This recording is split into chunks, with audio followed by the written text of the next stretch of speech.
Hello, ladies and gentlemen. Just like those shorts that you just constantly wear and give you rabies, this is another episode of I Got Gameplay. Yes, this is episode 91. We're closing in on our 100th episode, of course, and I am Michael Burhan. I'm your host, and I'm kind of crewless today, but we've got some epic returns. So, the fact that we don't have Zack on tonight, we don't have Jamie on tonight, we don't have Xander because they've all got, personal business to deal with today. We don't also have Anina on tonight as well because she got to get up in the morning and, real work, so to speak. I'm just doing a radio show. It's less important. But we do have a couple of returning guest hosts, of course. We'll start with a man who hasn't been on the show for a while. He's been busy doing his own thing. He's basically been working his butt off and doing the day-to-day chores, but is lucky enough to be in the games industry in some form or another. He is Mr. Damian Witham. Hello. Yeah, it's been a while. I think the last time that I did one of these shows, I remember it was shortly after. Jesus, no, it was back in December. It was, yeah. It's been 9 months now. Is the last time. I could have birthed several children in the time that I last did this show, so that just gives it a little bit of perspective. It does give it a little bit of perspective, because he's basically been away for a term of a pregnancy, ladies and gentlemen. But it's okay, we've got another gentleman here who's been away for, I believe, a total of 3 months. It was a featured guest host on the show, of course, and someone who kept telling me off every time I didn't get his name out there with everyone else. He is Mr. Oliver Hughes. Ollie, how's it going? Yeah, it's going all good. It's going good. It's good to be back. Been busy, so. Yeah, I can imagine, everyone's been out there trying to make money, and do their own thing, of course, in life. And we've got a huge load of news as well. So what a way to bring the show back with a bang. And, we've also got a gentleman who has systematically the world's largest penis. It actually extends continents, it extends solar systems, and he's currently getting it enlarged to extend into an alternate universe. He is Mr. Zack Latour. Zack, Burhan, please don't take away from the fact that I have a gigantic heart too. Okay? Yeah. Please. Well, you need a big heart for all the blood. That's true. Yeah. So Zack, you know Ollie, of course. Let me reacquaint you with Damian Witham, who's been away from us for about 9 months. So we're back with a bang. And what a way to bring the show back, with a different set of hosts today, than to actually give us a little bit of news. So I think we should head over to the news, because we've got some big news coming from Nintendo. So let's hit that intro and give us some news.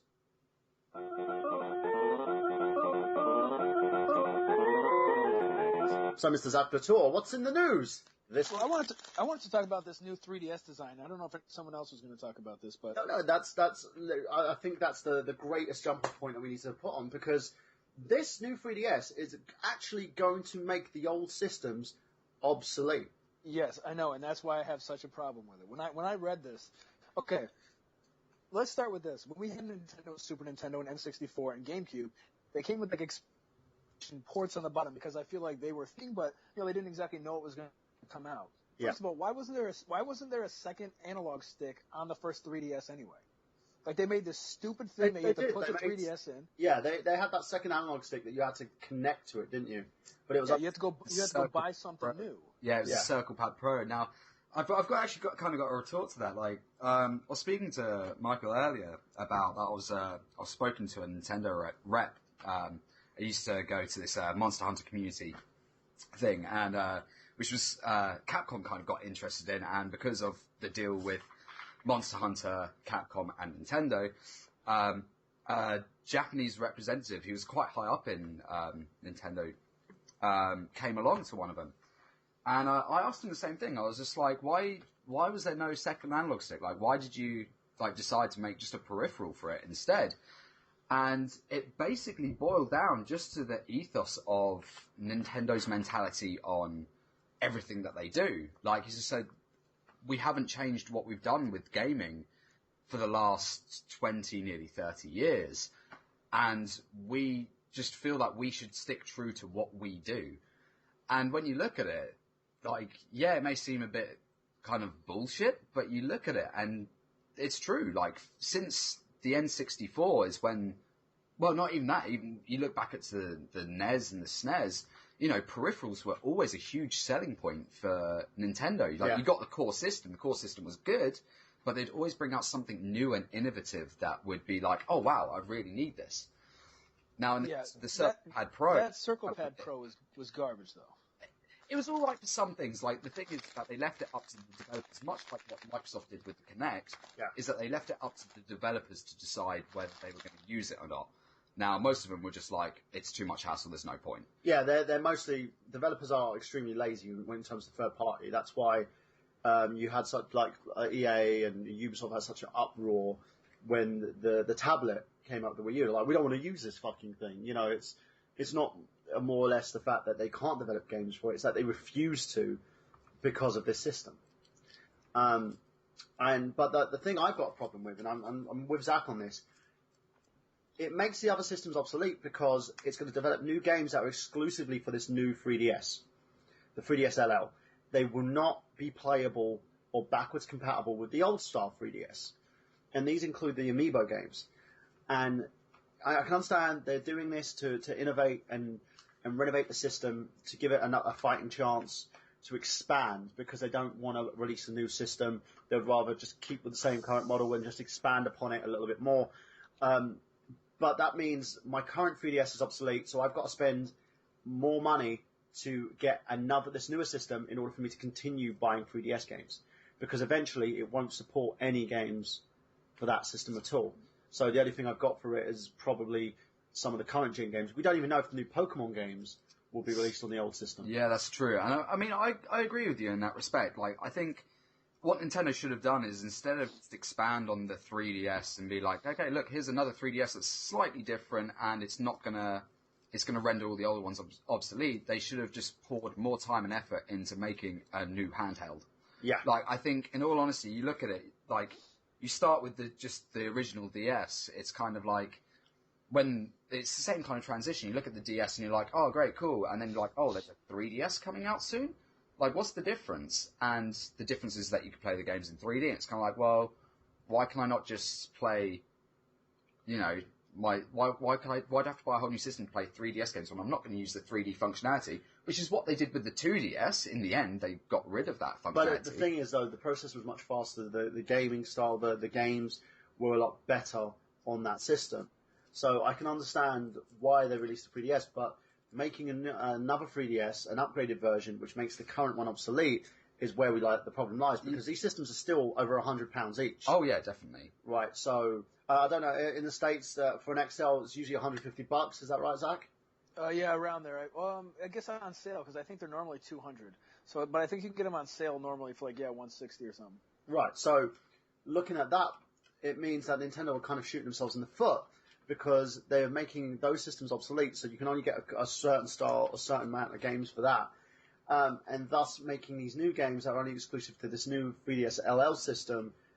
It basically leaves us without any options but to buy the new system. Oh yeah, definitely. And this is my point, is that they should have just poured more time and effort into making a whole new handheld. Well, they shouldn't have at all. They should have basically put an expansion for the current systems as well. Oh yeah. So I wouldn't have a problem with them releasing the LL system and then putting a port for the current 3DS systems to say, right, what we're going to do, we're going to upgrade this system to allow you to function the same as those systems, so it gives you an option. Yeah.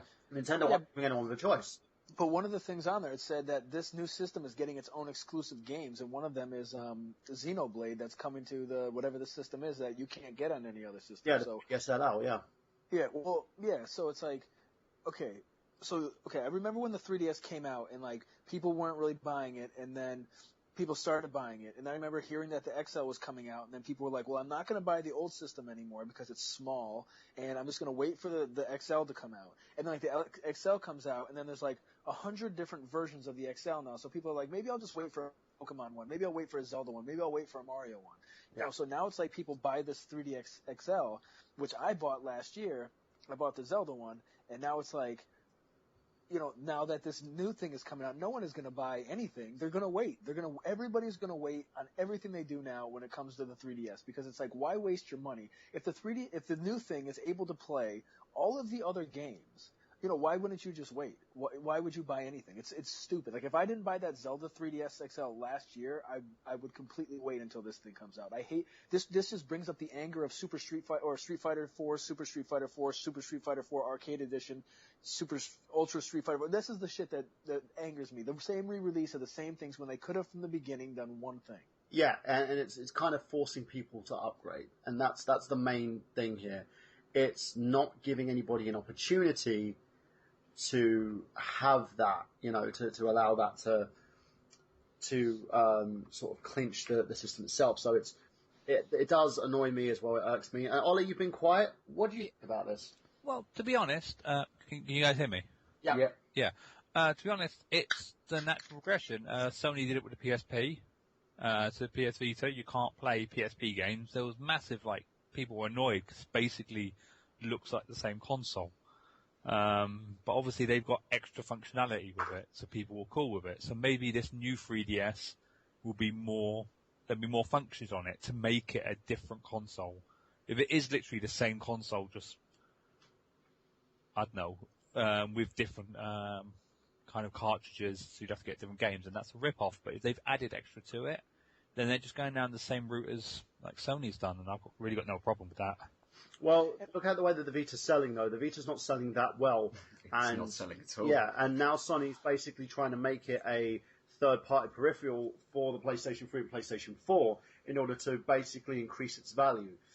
So that's where the problem lies with this, because the system may get shunned because of Nintendo trying to progress the 3DS. And I understand they want to make it powerful so it can match up with more current-gen systems. It's a portable, it's a handheld. They've been doing great in that market.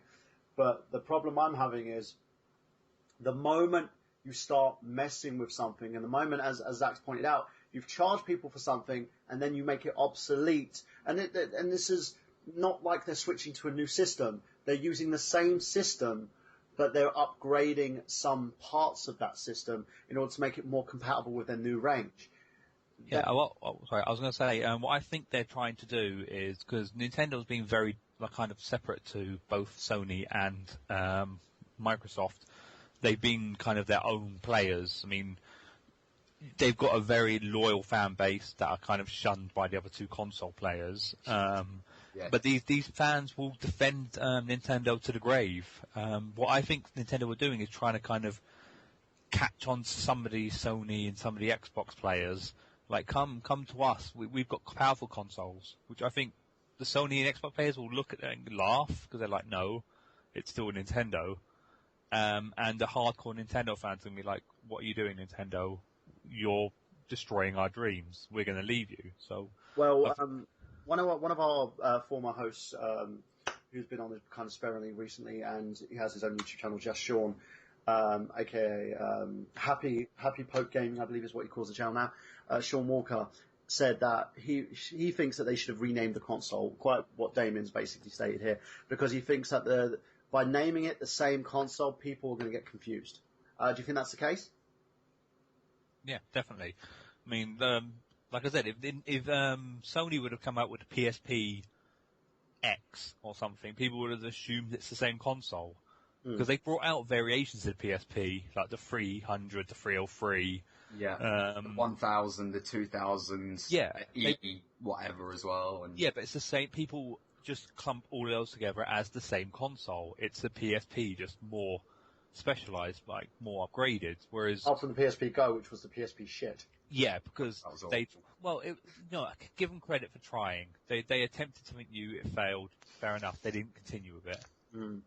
But I have a question. The new 3DS that we're talking about, I don't think it was actually explained. This new 3DS that's coming out is not an XL, correct?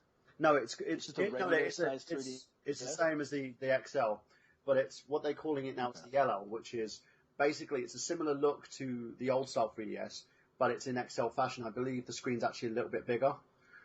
Okay. So what's LL? Actually Laughable loud. Probably. It supports. Well, I remember when my buddy bought a DS. XL. And it was the LL one because he got it from Japan. I think that's just what they call it over there. So it could be basically similar to the same thing. I think it's supposed to be RL, but obviously Japanese can't pronounce R's, so they've just got to keep an L fashion to it. But I think they want to try and call it the really large, but it comes out kind of more like the Leary large. I'm sorry, but the problem, as I said, what's happening now is it's, as Sean's pointed out, it's going to confuse some people. Because like what the Wii U did, people thought that the Wii U, when it was first released, was just a tablet. They also thought, like, I mean, even like recently, I back when I was, I guest host on the show back in sort of December time, I was working at Toys R Us, which was fucking awful. I'm sorry, but it really is. Sounds like a fun job. It's a nightmare, especially around Christmas time. Oh yeah, we've all been in the retail position, haven't we, guys? Oh, Toys R Us. I love retail. Oh, yeah, I think you're lying to yourself. He loves being on the other side of it. Yeah. You like? Oh no, I worked in retail. I loved it. Oh god, I have no words. The fact is, like, with the Wii U, the amount of people, like parents especially, that would come up and be like, "Oh, so it's a peripheral for the Wii U, right? I can just use this. Works with my Wii, right?" And it's just like, no, the Wii U's a whole new console, and they're like, "What, really?" It's like, yeah, it's completely different. Like it's not compatible with the Wii at all. Like the peripherals of the Wii, some of them work, but not everything's the same. Sony, I feel is like the only company who ever named things properly, like PlayStation 2, 3, 4. It's like, you know. Yeah, but it's like, I agree. But at the same level, I can understand what they're trying to do because they want to keep the name brand, but they don't. They want it to say like, oh look, this is a fun system. The name had value. We're going to keep with that. The problem being, once you start making games that are exclusively for that system and they're not compatible with the previous system, it becomes a whole new console. Which is kind of like what happened with the PS3. Like you look at it at first when the PS3 was first launched. Like the 60 gigabyte edition, it was like, oh, it's backwards compatible with PlayStation 2 games and PlayStation 1. And everyone was like, excellent. This is, like, best console ever. And then they took that away, and they're like, actually, we're not going to give you guys the PS2 functionality. You can still play PS1 games. That's cool.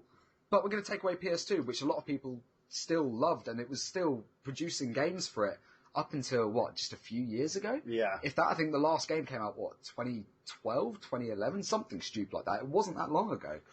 And people got pissed because they were like, why are you taking this away from us? Like, you gave it to us. You were like, here, have a little taste. No, that's too much. You're not allowed that anymore. That's too good. And it's just like, it doesn't make sense. And it's the same thing that happened with the Xbox One. Yeah. Xbox One came out. People were like, oh, yeah, okay. At first, like, okay, there was the uproar about it. I think the biggest thing with the Xbox One was the DRM thing. I think Microsoft screwed the pooch because they never considered gamers. They were like, well, it works on Steam. No. I think you're not Steam. See, I kind of agree and I kind of disagree. Like, I've had a lot of conversations with my old roommate about this, like a hell of a lot. We used to debate about this every day. And we even attended the Microsoft the Xbox launch One party, yeah, back in November. Yeah, we were both basically hosting that. We had like Plan B, and I remember when you were talking it, we saw the glitz, we saw the glamour of it. It was a very successful launch for the system. But at the same level, that debate was still there. And because of the fact that the DRM on the system would stop people effectively from owning their own games. It means that they would be exclusively renting, which was the big issue. Now, what Nintendo are doing is not similar to that, but what they are doing now is making these old 3DS systems redundant, and thus that's what's bringing the issue here. And I understand why. They're trying to modify the system now for their amiibos, for these new little figures that they're promised to. And again, Nintendo are very innovative. I'm going to put this out there. They're probably one of the most innovative companies out there in terms of gaming. Which Ollie probably might disagree with me on that one. But the fact is, they always try to be different. They never try to be the same as the competitor, which is a great thing. And with these amiibos, they're quite similar to like Skylander figures, but they can incorporate into most of your Nintendo games. And thus, this is the reason why they're putting this new console out, so that the 3DS is adapted to come built in with the what's the system called? The MF. Is it MFS? Something like that. I can't remember. Well, it's adapted to actually use these, so you can actually place these things on the system. NFC. NFC. And it allows you to place these on the system, and it takes the data off of the thing, so you can take it off. Because it's just like one touch. It's not similar to in Skylander where you need the portal and everything else. Yeah. One touch on the system on the NFC pad, boom. The character's in game. You can play with the character. The data is automatically saved back on the figure once you tap it again. And it's a great little thing. And it expands over to Mario Kart 8. It expands over to the new Smash Brothers game. And apparently these figures are going to be expanding over to a huge new range of Nintendo games, which means it's becoming more family friendly than before. It's giving the kids these new little figures that they can play with, and it's giving us nerdy gamers here something that we're going to probably beat our children for touching. Yeah. The thing that always got me with that, though, and like as I said, like Nintendo kind of prides itself on having new peripherals and things like that, and that's one of the things that I really don't like about Nintendo. I mean, it's good for them. Well, it should be good for them, but to be fair, they are working at a loss currently. Every system that they're selling is at a loss. What's that with Nintendo? With Nintendo, every system that they set, like every system that is bought, like the profit that they're making is a loss. They're not actually making a profit at all. Which is why, like when you look at them as a company, they are in a steady decline. Yeah. And they need to come up with something new and innovative. And like, yeah, while it screws like us as gamers, it's what the company needs to do. So it's kind of, depending on how you look at it, it's either a case of we get screwed by them, but we have a games company that has, been brought up with us. Like ever since most of us were kids or in our teens or whatever, we've known Nintendo, we've grown with them. We've seen every iteration of their systems. I mean, come on, when you look at like realistically, actually, when you think back at it, it's the same kind of thing with. Like the Game Boys, like the way that they progressed. I know that even when you got a Game Boy Color, the old games would still work on it, things like that. Yeah, but until it got to compatible with your normal Game Boy system, so you had to upgrade. Yeah, but until you got to like Game Boy Advanced, where if I remember correctly, the old games would still work, but the advanced ones wouldn't work on the old ones as well. Yeah. So it's the same kind of thing what happened there. I just think that we've kind of forgotten about that. And we've kind of got relaxed with how Nintendo are as a company. We've kind of been like, oh yeah, okay, everything's fine. They're going for innovation. And then we forget about their core values and what they actually do. The thing is, I wish they would give us an incentive though and say to people who already own the console, if you can show us you already own a 3DS, we'll give you a sizable discount on this. Which would be great. Yeah, which is what they should do, because obviously, like, a lot of people registered with, like, Club Nintendo for the free games and things like that, and the deals and the discounts that they did through that. Yeah. So if they could do that, if they could be like, right, okay, you're a Club Nintendo, this is your console, we can see that. Cool, right, here's, I don't know, like, hell, $50 off, like, whatever. I went to Hyper Japan, right? If you showed your 3DS, you would get 70% off Tamagotchi Life. And you'd be able to purchase it for a more reasonable price for that brand new game. And this is when it was new, just by showing your 3DS there. No, that's a cool idea, and that's a great way of doing things. And you get like they even had something if you played, if you proved that you owned a 3DS and a Wii U, and they could do it by seeing your Club Nintendo account, they would stamp this card, and you would get 70% off 1 week only for certain games. Boom. It's a great way of doing it. If you want to shift more of these consoles, if you want to migrate more people over, give your fans a discount. And that's my advice to Nintendo on this. Ollie, what's your last thoughts on this one before we move on to a bit more news? Well, to be honest, again, from what I understand is all consoles actually sell at a loss, and they make their money back. I mean, Nintendo are notorious for this. They make their money back on peripherals and stuff. That's why it's like £40 for a controller, like £20, £30 for just a stupid kind of charging pad or something. They make huge amounts of money from extras, so they lose money on every console. So Nintendo aren't really doing much different. It's just that I think they're trying to be more competitive with the other people because they must be losing their loyal fan base. They're not losing their fan base per se. I think they're trying to expand it because at the moment Sony's in a bit of a rock and a hard place. Yeah. Microsoft are basically dead in the water at the moment because their name value, in a sense, because of the whole DRM debacle. They probably are going to gain face again. But they have started gaining face. I mean, look at the fact that I have to say this, like when it was announced that they were releasing Xbox One without the Kinect, I laughed in the face of my roommate. Because I said at the launch, I don't know whether you heard this when we went to the launch party, I said to him there and then, I was like, I bet you within 6 months of this console being released, they will announce that they're releasing a Kinectless version. And within 2 weeks of the 6 months, he was like, yeah, they've announced it. I was like, I told you. Yeah, Zach basically stated the same thing. He pointed this out as well, didn't he, Zach? Yeah. Yeah, so we all know this was going to happen. Them forcing the Kinect wasn't just one of the issues. The other big issue was the DRM debacle. And Phil Spencer is trying to rectify some things, not all. And I also think that the TV endeavour, they knew that it wasn't going to work. It was too costly. They're actually trying to do more with that now. They're actually finally, because they never really expanded it into the UK properly. It was mainly an American feature, which is same for Nintendo and the NTV's thing. Yeah, which is mainly focused on the American Japanese audience. Yeah.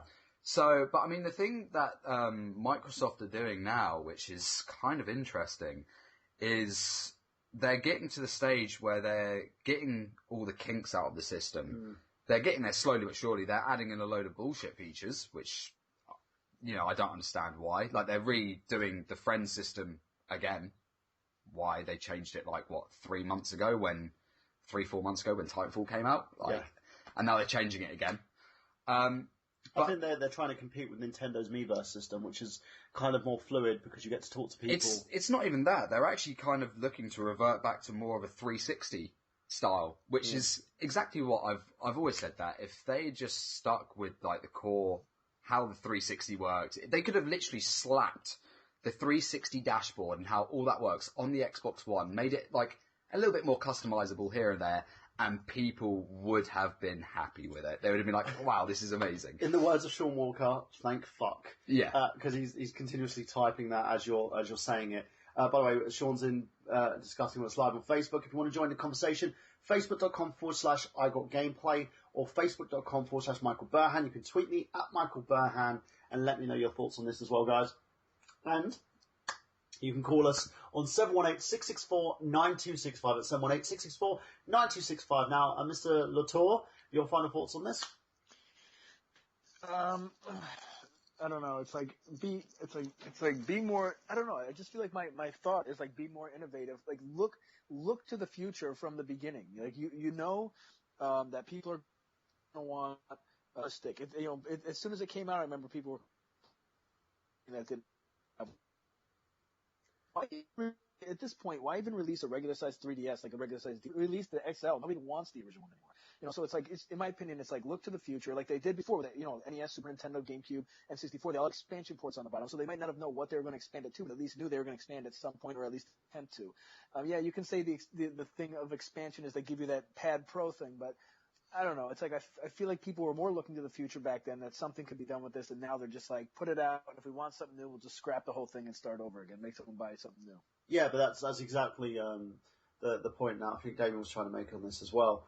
And I think you're both in agreement on this, because this new one has got a faster processor, so there's more basically chance of getting more powerful games, a better interface, so it'll give you upgraded graphics for some of the games that you have on the current systems. You've got the Amiibo feature that's been added to it as well with the NFC pad. Plus, yeah, but I thought the other XLs already had that, didn't they? No, they didn't. You have to basically buy. Oh, I think that's the Wii U pad that I'm thinking of. Yeah, that's pretty much. So they're trying to. The reason why I think they're making this change is because they're adapting the system for these new little toys that they're coming out with, which, by the way, are $12.99 a pop. And I think Nintendo are going to make a mint off of this. I think it's a very great system, great way to bring in the child audience as well. But not only that though, you look at the Amiibos, and they're just, even if you don't have a Wii U. Excuse me, if you don't have a Wii U or you don't have the new 3DS that's coming out, just as pure collectible figures, they're really nice. Yeah. They are really well done. So even like for $12.99 for like a little figure like that, they're not that little to be fair. They're like what? I think they're like 2-3 inches, something like that, 3-inch size, something stupid like that. But they're really cool. Like I'd happily pay for. Hey, that's large for some people. Okay. Well, I don't know about but that's cool. Whatever floats your boat. If you like 3 inches or less, that's up to you. But you know, I can see a joke here. Yeah. But yeah, no, I agree, and I think this is the whole reason behind it, and I can understand Nintendo wanting to do this, but I think by making the other console obsolete, it causes a conflict with people who purchase them. Sean said that apparently he can trade in his old 3DS and his XL, of course, and get the LL for 50 quid, which I don't know if that's true. But for me, I haven't heard that they're actually allowing trade-ins for cheaper prices or anything like that. I heard that basically you'd have to pay full price for this. Now, and he's saying that this is Nintendo's answer to Skylanders. Quite in agreement, but I think these things look a lot better as well, because even if you're not a Nintendo fan, if you're not going to play these on the systems, they're still very nice collectibles. So they... Burhan, a bunch of episodes ago, when we first started talking about like this Skylanders thing with the Nintendo characters, I had mentioned that I would even buy these things. Like if there's a NES one, which there will be, I'd buy that just to put it on my shelf. Yeah. It'd look awesome. They're going to make a ton of money off this. Yeah, and I agree, and I think it's going to appeal to Nintendo fans and non-Nintendo fans. If someone sees that for their kid, like as a parent, well, that's $12.99. I can shut my kid up and give him this Mario, even knowing what the hell this is. And it's a great idea. It's very innovative, but again, they've got to really think about how they're going to appeal to fans who own the current systems. And, if Nintendo does listen to this podcast, I don't know if they do, I do think sometimes that they're stalking me. But if they do listen to IGG, one thing I will say to Nintendo, to anybody out there, is that they need to focus on giving people that alternative. And if you allow people who have the older systems to trade in for this one and trade up, I wouldn't see a problem with that. I necessarily wouldn't, because I would like to own both, just collector. Exactly. But on the same level, I think that the best way to deal with this would be to upgrade and give people that kind of alternative to upgrade, and that current, people who have, say, maybe the Wii U and the 3DS, give them a discount. Help your customers out, and then go to full price after like a month or two. Give Nintendo customers, loyal customers, an incentive, because at the moment, Nintendo, that's who you're alienating here by doing this. So moving on from that, do you have any more news for us there, Zach? No, I probably did, but I forgot what it was at this point.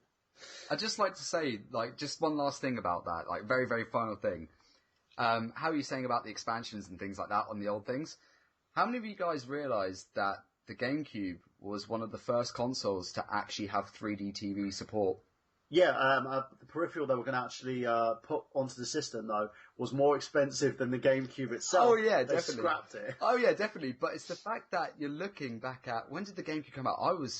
I remember getting it for my birthday because it came out around, May time.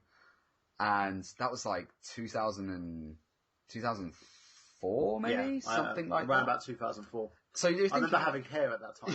So, 10 years ago, and it's just they were thinking about 3D TVs, even back then, that's the kind of mindset that Nintendo had, and they need to kind of go back to that thought process, think about the future a little bit more. Sean brought up a good point, actually. Do you think they're going to be testing the waters with this for a new Wii U? Maybe an upgraded Wii U system with better graphics and more sort of basically hard drive capacity? I want to answer this, because... As Michael knows, I work at Sega now as a tester, and I can't say what project in particular, but it was tested on the Wii U, and this game was going to come on all platforms. No, it's Wii U and 3DS. Okay, only. So it's basically a Nintendo exclusive. It is a Nintendo exclusive, and.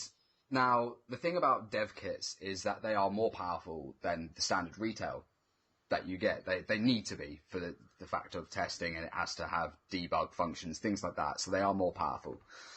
Now, this game that I had the luxury of testing for a grand total of a week before being moved onto a different project, could not handle this game as a co-op. Now, co-op is one of the major functionalities of this game. I can't say, again, I'm not allowed to say what game until it comes out. But the problem is like the Wii U could not physically handle what was going on. Like, it couldn't, like, this game would not run at more than like 15 frames a second in good places. And it's kind of like, this game is built for this console. Like, why is it not performing when it's, it should be optimized for it? Like, it's an exclusive for that. That actually worried me there, because it was like, why would they do that? Why would they have this game more powerful than what the console could process? Yeah, definitely. And it just doesn't make any sense. Now, I mean, if Nintendo are planning on making a more powerful Wii U, then they definitely, as you said, have to look at their customers that already have it and do some kind of exchange. Like, and it would have to be, especially for the Wii U, it would have to be a massive exchange. They would have to be, to every Wii U owner out there, do a massive discount. Like, they would be losing so much out of it. But they would have to keep their fans happy, because, I mean, if I owned a Wii U, I don't own a Wii U, I do own a 3DS, but I'd be pissed. I'd be like, I'm never buying another Nintendo console ever again, because I've been shafted. Like, especially when, like, the Wii U, when it first came out, was like 250, 300 quid, and I was just like, to be fair, like, next gen Sony and Microsoft consoles are going to be about 100 quid more expensive and be like 4 times as powerful. Like, that just didn't, it wasn't enough bang for my buck. But that's just my opinion on that. Yeah, because I know you said that the Wii U is not your favourite console. No, not at all. I know Ollie has an issue with the system as well, because I remember you saying that you're not a huge Nintendo fan. You're more sort of onto you're more of a PlayStation fan, aren't you, Ollie? To be honest, I don't know. I dumped Nintendo a very long time ago. With a lot of people when the PS1 came out. But yeah, I flipped between my PlayStation and my Xbox. But since they came out, I've never been even tempted to play any of the Nintendo consoles. They all, I don't know, feel very childish to me. Yeah. Which will get the heckles up of a lot of people, but it's true. Like, it is aimed at being more of a family-orientated console. Hence why Sony and Microsoft both take their stance of trying to make it more an entertainment system now for both the PS4 and for the Xbox One, to try and get it more into families as opposed to... But I think Nintendo, in a sense as well, have done that right. Nintendo have hit the nail on the head when it comes to family support, when it comes to, like, your granny, your granddad, when it comes to the kids, when it comes to mum and dad, when it comes to anybody else. I think the Sony and Microsoft have the hardcore gamer in mind at the moment, and it's they're trying to branch out, but I don't think they're successful at doing that. No. And Nintendo hasn't been successful in dragging the hardcore gamer in either. There's kind of divided those units at the moment. So Nintendo has their large market share, while Sony and Microsoft have to split the other one. But it's, it still shows that the Wii U is progressing.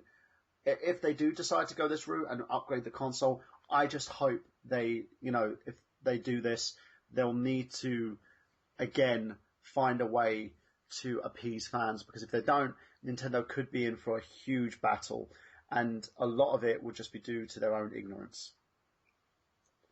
But let's go from that now, and I want to talk about a little bit of story that's close to my heart. As most people know, I'm a gaming journalist myself. Even though I'm a part-time gaming journalist, but I'm a gaming journalist. I work for the RetroUnlim.com. I work for Anime Courtyard. I work for NerdGenius.com, which is my own site as well, which we're basically doing a Patreon form. I'll talk to you guys about that a little bit later on. But with the one thing about journalism is, especially gaming journalism, people see it as a cash cow. And the reason why I see it as a cash cow, gaming companies tend to fabricate. I'm not going to name all gaming companies. Some tend to fabricate certain stories in order to make their games seem popular and get people to buy them. Gaming journalists are not seen as very credible due to issues such as Dorito Gate. Do you remember that one, Zach? Dorito Gate? No, I don't remember that. Basically, there's a journalist who works for IGN who wanted to promote Halo points for Halo 4, I believe, and he was seen in front of Doritos and Mountain Dew. Oh, okay. Yeah. He organised a press conference where he took YouTube journalists and indie journalists and then chastised them in this press conference while promoting his own superiority. But it's been a bit of an issue as well, and the most unlikeliest place on the planet that has actually decided, fuck this, we want to basically we want to try and get the idiots out of gaming journalism. North Korea? No, 4chan.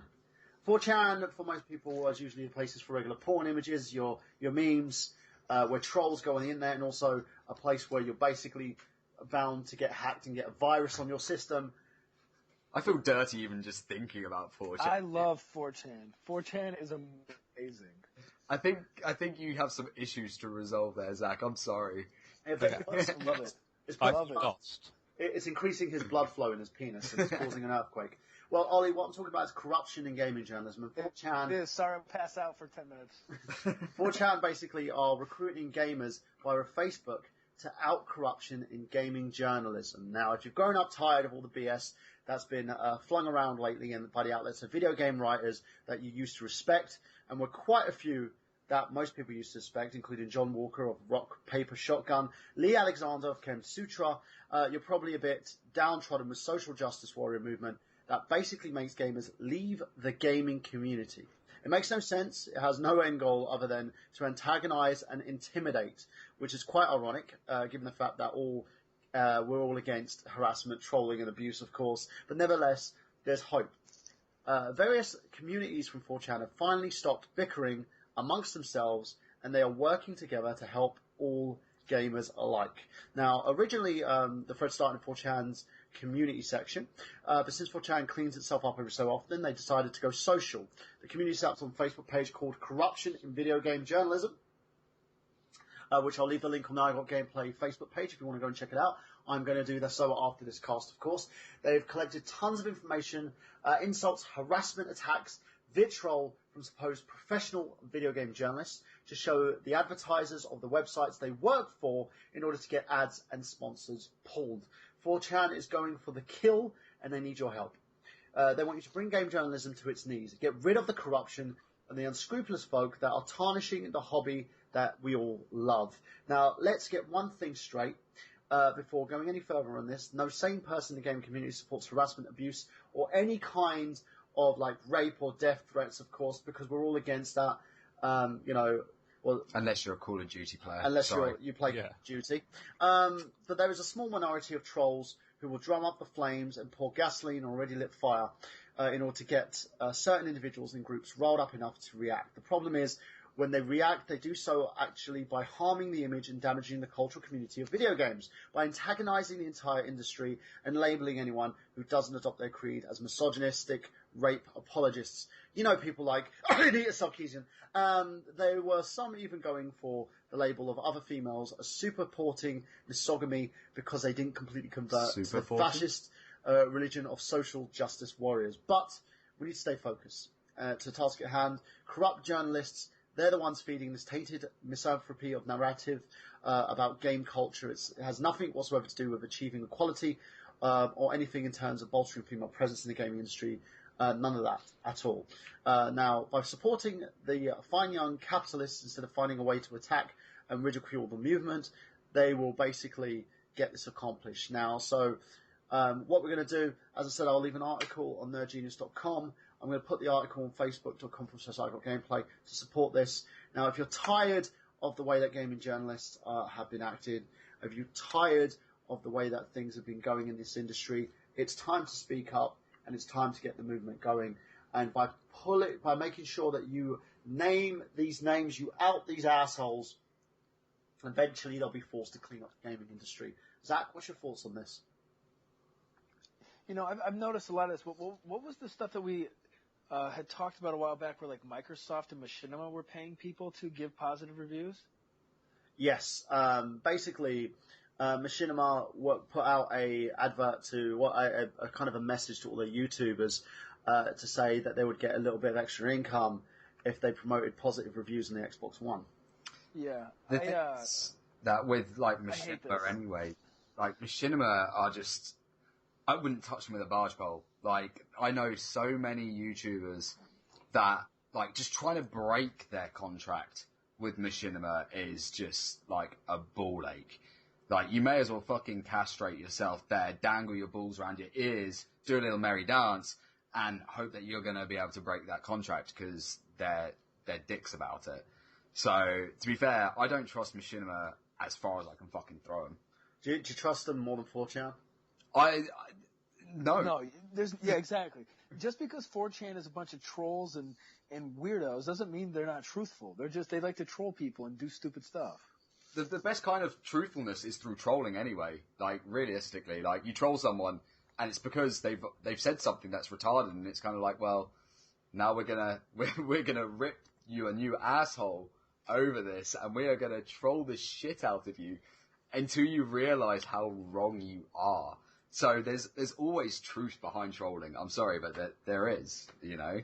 Well, Sean Walker wants to point out someone, and we're going to name names on here because I got gameplay. We always like controversy. He says Greg Miller. He's calling him a motherfucker, of course, and he's the most corrupted journalist in the world. And he was also a fat PlayStation-loving cunt, apparently. So, Sean, why is that?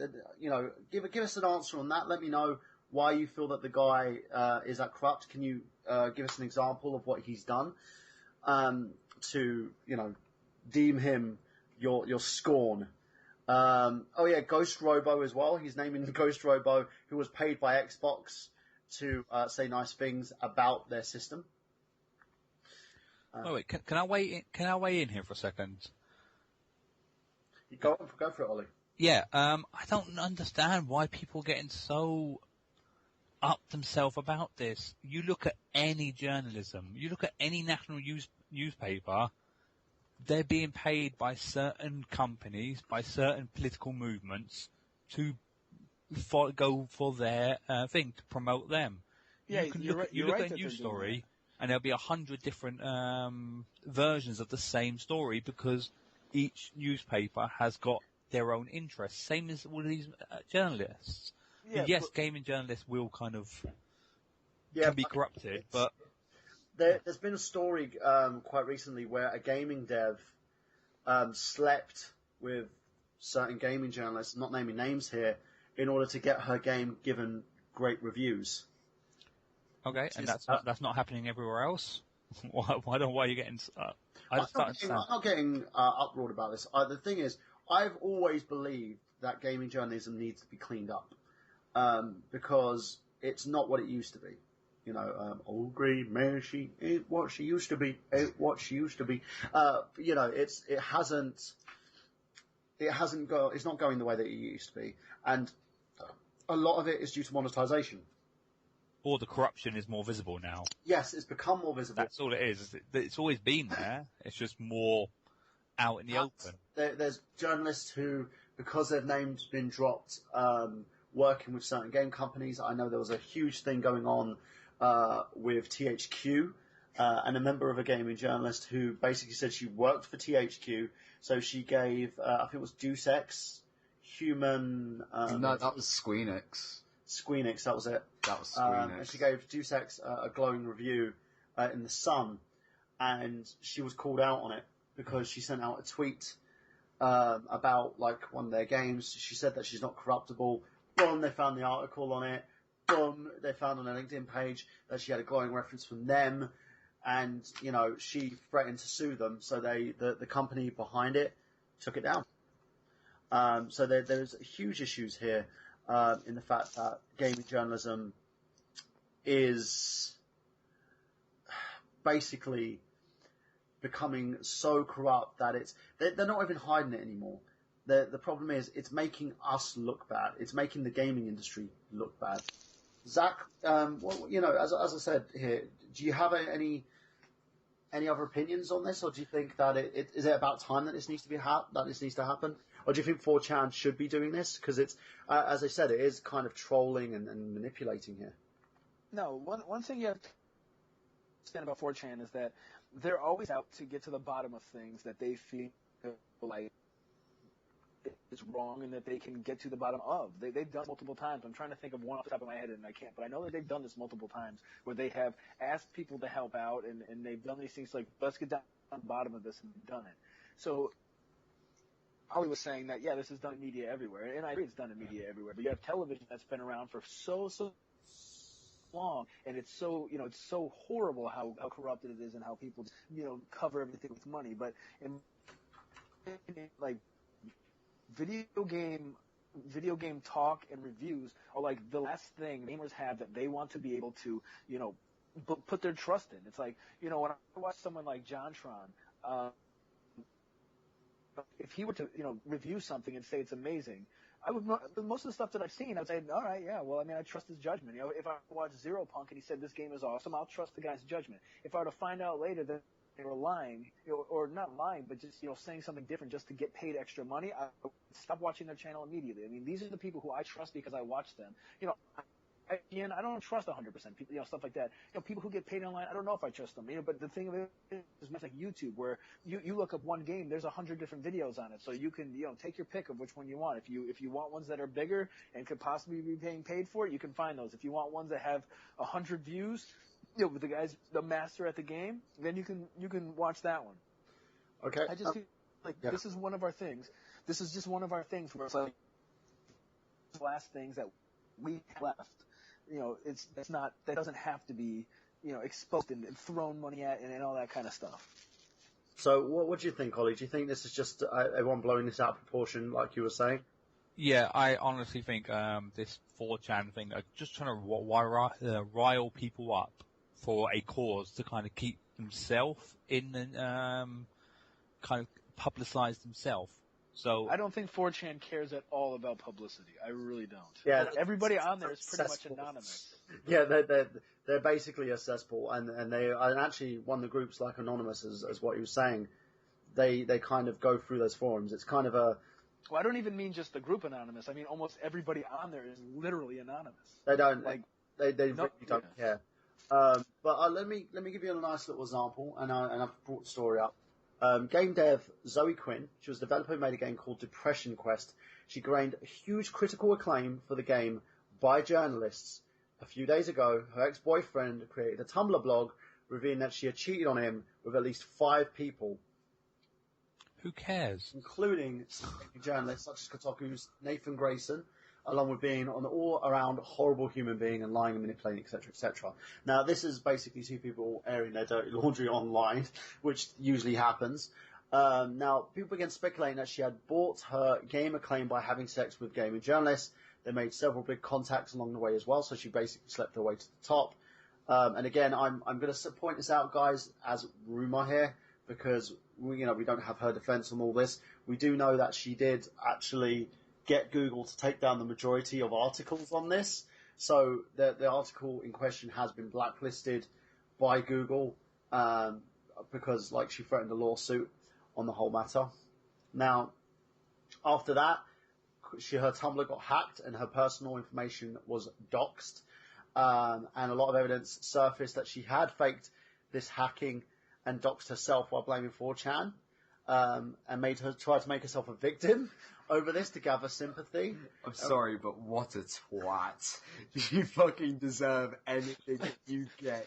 Just die. Bitch. Yeah, so right after this, Total Biscuit made an article regarding the subject, and then suddenly comments and threads all over the fucking internet started getting deleted. Escapist, Reddit, NeoGAF, even freaking 4chan, Reddit, all their comments are critical on Quinn got deleted and the authors were banned. It was revealed that Quinn had communicated in line with a senior moderator from R Gaming who is now being accused of mass deleting and banning people, suggesting that there's something very shady going on behind the scenes. Now, this is what we care about. The fact that, the freedom of speech that's been given to the press is being taken advantage of. People like Quinn here, who has tried to manipulate in her favour and then got caught out. Now, again, in terms of what her boyfriend did, I don't adhere to stuff like that. I think if you've got a private, matter going on with your other half, that's between the two of you and your Facebook friends. But when it comes to stuff like what she tried to do and blame a gaming community like 4chan, which is full of hackers, that was kind of a stupid move. Oh, yeah, definitely. I mean, It's kind of like a half-assed plan, really, when you look at it. It's kind of like, what can I do to try and shift the blame from me? I know, let's blame one of the biggest internet communities and get away with it. Like, you're an idiot. You're straight up an idiot because you're challenging hundreds of thousands of people to prove you wrong, and they're gonna do it, and they're gonna find every single thing. Like, the thing that people don't realize just about the internet in general is that you can find out anything about anyone. It doesn't matter how well that you try and cover something up, someone will always get to the bottom of it, and there's always going to be some amateur person who's a better journalist than you are. It's going to happen. Like, that's, at the end of the day, you cannot overestimate or underestimate the pure tenacity of a gamer. Like, they will pursue... Of any community, in a sense, yeah. Yeah, definitely. Because at the moment, I think anybody who's got half a brain can probably go onto a system and, you know, basically reveal truths about certain people. Now, the problem being, because the internet is very vast, and because information is a lot more accessible now than it ever was, Quinn's been left caught between her tail between her legs, in a sense. Or rather, a tail between her legs. Yeah. The problem is here, again, we're not just pointing at manipulation of journalists, we're looking at manipulation of the internet as a whole. Once someone tries to manipulate their situation in any way or form and blame somebody else, thus creates the kind of the paradigm that's kind of happening at the moment to Ms. Quinn. Now, again, I don't condone any trolling or harassment of someone or in any way, shape or form, bullying in any way, shape or form. But this seems like a very sticky situation. And it goes back to the whole thing about gaming journalism itself, where it's become something that's extremely corrupt. That now we have 4chan trying to take a stance on this. So let's get some final thoughts. Ollie, so what's your main thought on this? What's your final thoughts on this? My final thought would probably be, if people haven't thought this exact thing's been happening for decades, they're just naive. It's just more in the open now. Do you think it should be cleaned up, though? Do you think that journalism as a whole should be cleaned up? Can't happen. Too much money in it. Zach, what about you? Yeah, I do agree. But one thing I wanted to say was you were saying how that girl wanted Google to take down, you know, whatever things about her. Yeah. You know, what's her name there? The She-Hulk from the Super Bowl. Yeah. Super Bowl. Beyonce. Is that Beyonce? Yes. Yeah. You know, and Beyonce said, like, she wanted that picture taken down, and it's just like, that just makes it spread like wildfire. Like, ignore it, don't let it get to you, otherwise people just, you know, spread that thing. Yeah, but I think now her career and credibility has come in question a lot. So that's the main issue here. Damien, what's your final thoughts on this? Like, with the corruption, like, yeah, nobody wants corruption, but as Oliver said, like, there's just too much money in it now. Like, if you start taking that away, like, you look at the industry as a whole, it doesn't just affect kind of the reviewers or anything like that. It affects the entire foundations of what gaming is completely. And as I said, while corruption is bad, at the same time, if you get rid of it, you're going to wake an even bigger beast.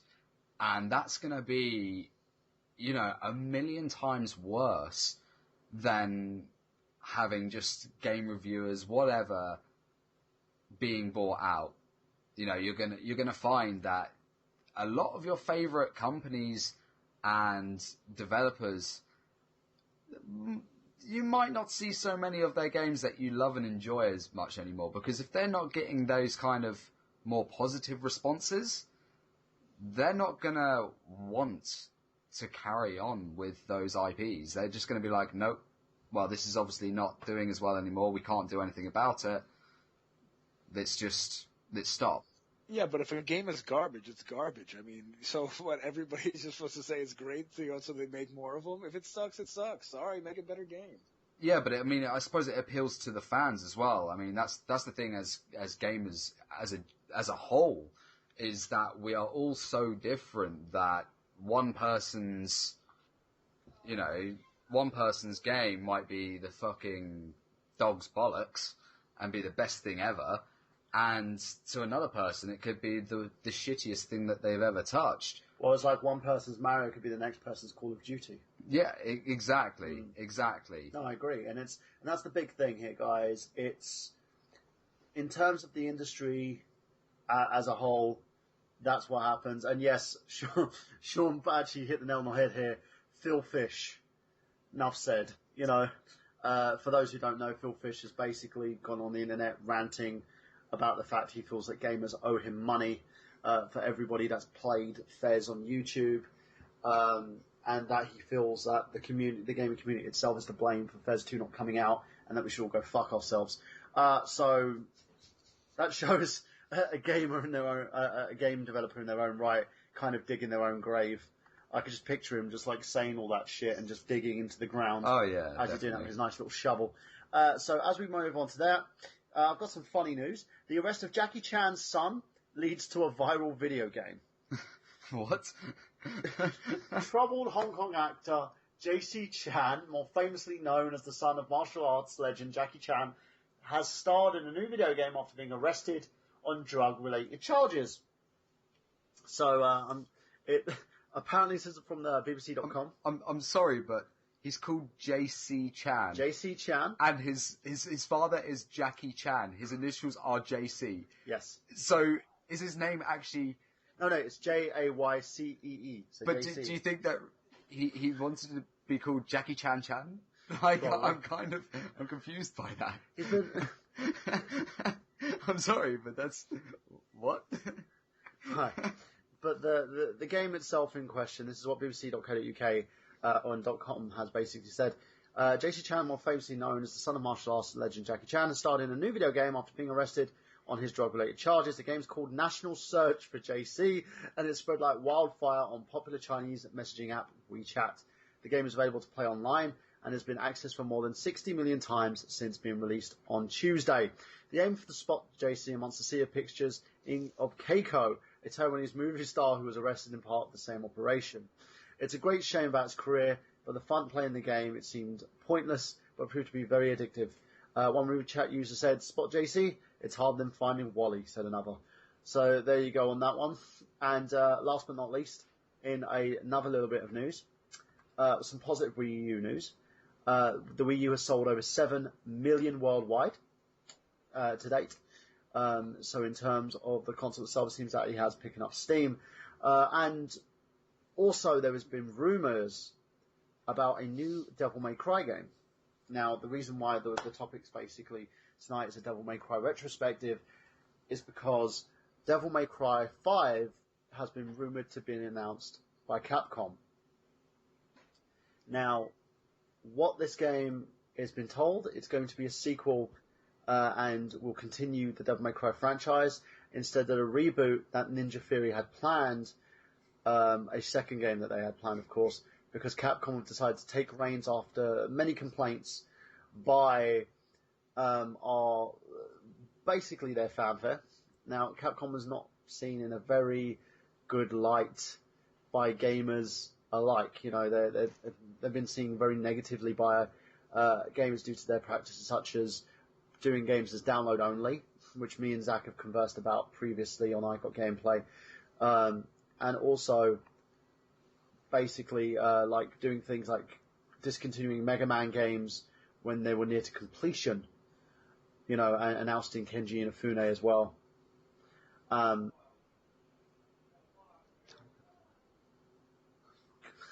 Now, the big thing on this one is, what do you guys think of it? Do you think that having another Devil May Cry in the franchise and having the original game come back is a good thing? Or do you think that Capcom should have just stuck to their guns with a reboot? Ollie, we'll start with you. To be honest, I haven't played Devil May Cry game for a little while now. I after about the third one, I got very, very bored. They become very repetitive, and I can see why Capcom wanted to kill the franchise. So unless they've done something majorly different, I can't see why they would bring it back. Have you ever played DMC, the reboot that they did with Ninja Theory? No. What about you, Zach? I've never played any Devil May Cry game ever. I watched my buddy play and beat Devil May Cry 4 when the Devil May Cry 1 and 2 came out, and 3 I didn't have a PlayStation 2. I know I've seen what he looks like, and I've seen the reboot and everything when he looks like an idiot, but I haven't played him. So, what about you, Damien? What do you think of this? Do you think that should get a 5th game, or do you think that the reboot kind of, adjusted it so that there would be a new sort of variation of these games? I think that if Capcom are making the next Devil May Cry, they need to pull something amazing out of their ass. The thing with the Devil May Cry games is that they go through a good, and then a bad, and then a good, and then a bad, and then that's kind of the trend. Well, almost. They kind of had, it was amazing, awful, good, okay, and then the reboot. And I haven't played the reboot myself, and that's simply because I played the first 4 games, and other than Devil May Cry 2, which didn't exist, even Capcom said that was an alternate reality. That was different Dante. That was completely different. That's way off in the future. And that this doesn't even exist. Is the Twilight Zone. Pretty much. They retconned that game. They're just like, yeah, that shouldn't have happened. That was a travesty. That doesn't exist. That's Travis if he went back in time and had sex with his mum after being very aggressive. Marty! Literally a travesty. Yes. But, I mean, if they do it well, then cool. As long as they keep true to what the original series was. I mean, when I first saw that the Ninja Theory were doing the reboot, I was just like, that's not Devil May Cry. That's a game with Devil May Cry slapped on it, and I felt like they were just trying to milk it for the series. And I mean, while some people may have enjoyed the game and may have enjoyed where it was going, it just didn't feel like anything that Devil May Cry was, or even is to me this day.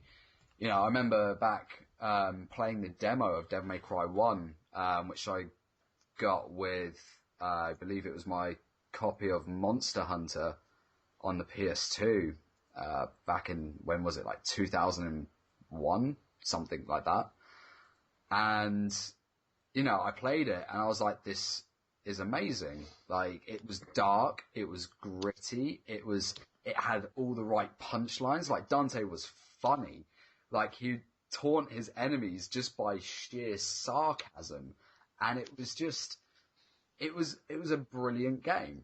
So, without playing the Ninja Theory reboot, what was the reason why you kind of stayed clear of it?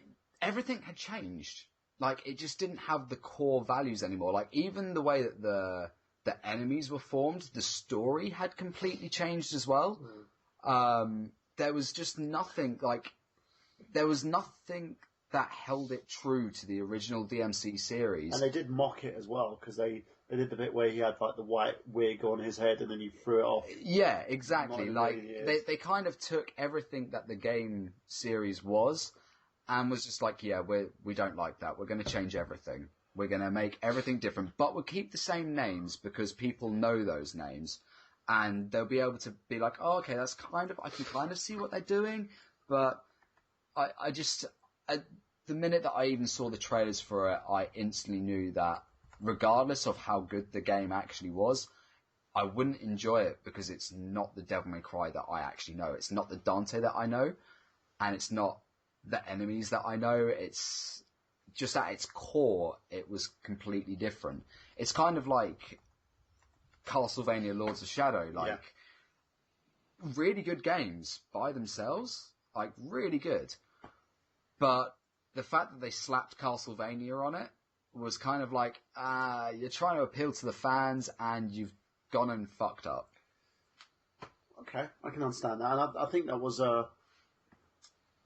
Kojima's idea, wasn't it? Yeah. Yeah. So we're going to do more Devil May Cry talk in a little bit. Now, for me, I think this is going to be a positive step. Hopefully, Capcom can gain some of their old, DMC fans back who hated the game, because apparently there was a lot of disdain for this game. For the new fans that they gained from the Ninja Theory game, who knows? You know, I was told it wasn't profitable. The game didn't sell as well as they hoped, so they are going back to basics. So we can see, and as Sean actually stated, they probably are trolling people with this, but we shall see. At the moment, it's just rumour. We've got to wait until we hear exclusively if this is actually a reality or not. Now, guys, we're going to be taking a little break, and we'll be right back after this commercial. Now, we've got a song that's close to Damian. David, do you want to introduce it? It's called Pika Girl. I heard this song a while ago, and I don't know, it just gets me very bouncy, very happy, and I think a lot of happiness is needed right now. So, and you'll probably laugh your socks off. So we'll be back after this, guys, in around about 4 minutes.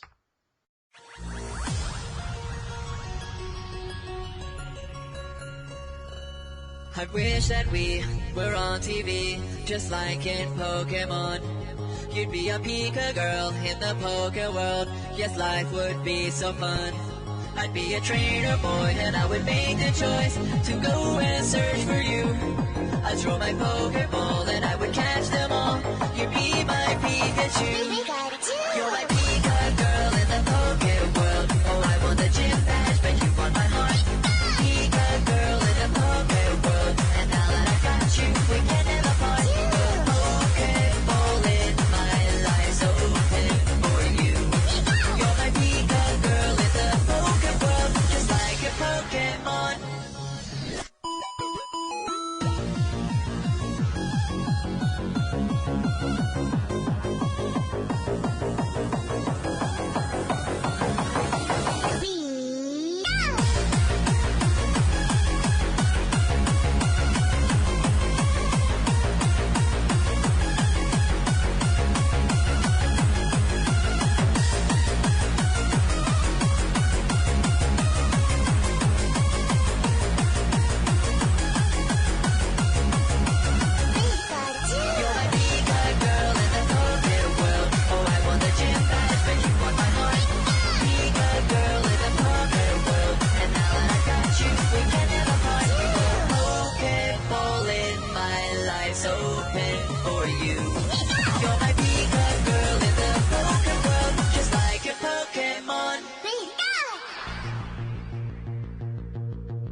I bring you sweets like rare candies, level up your love to give.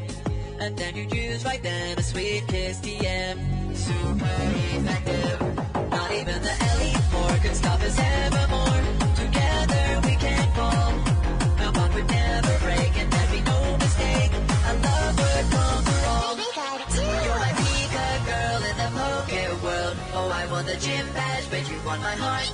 Pika girl in the Poke world, and now that I've got you, we can never part. The Pokeball in my life's open for you. You're my Pika girl in the Poke world, just like a Pokemon.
Okay, ladies and gentlemen, we are back.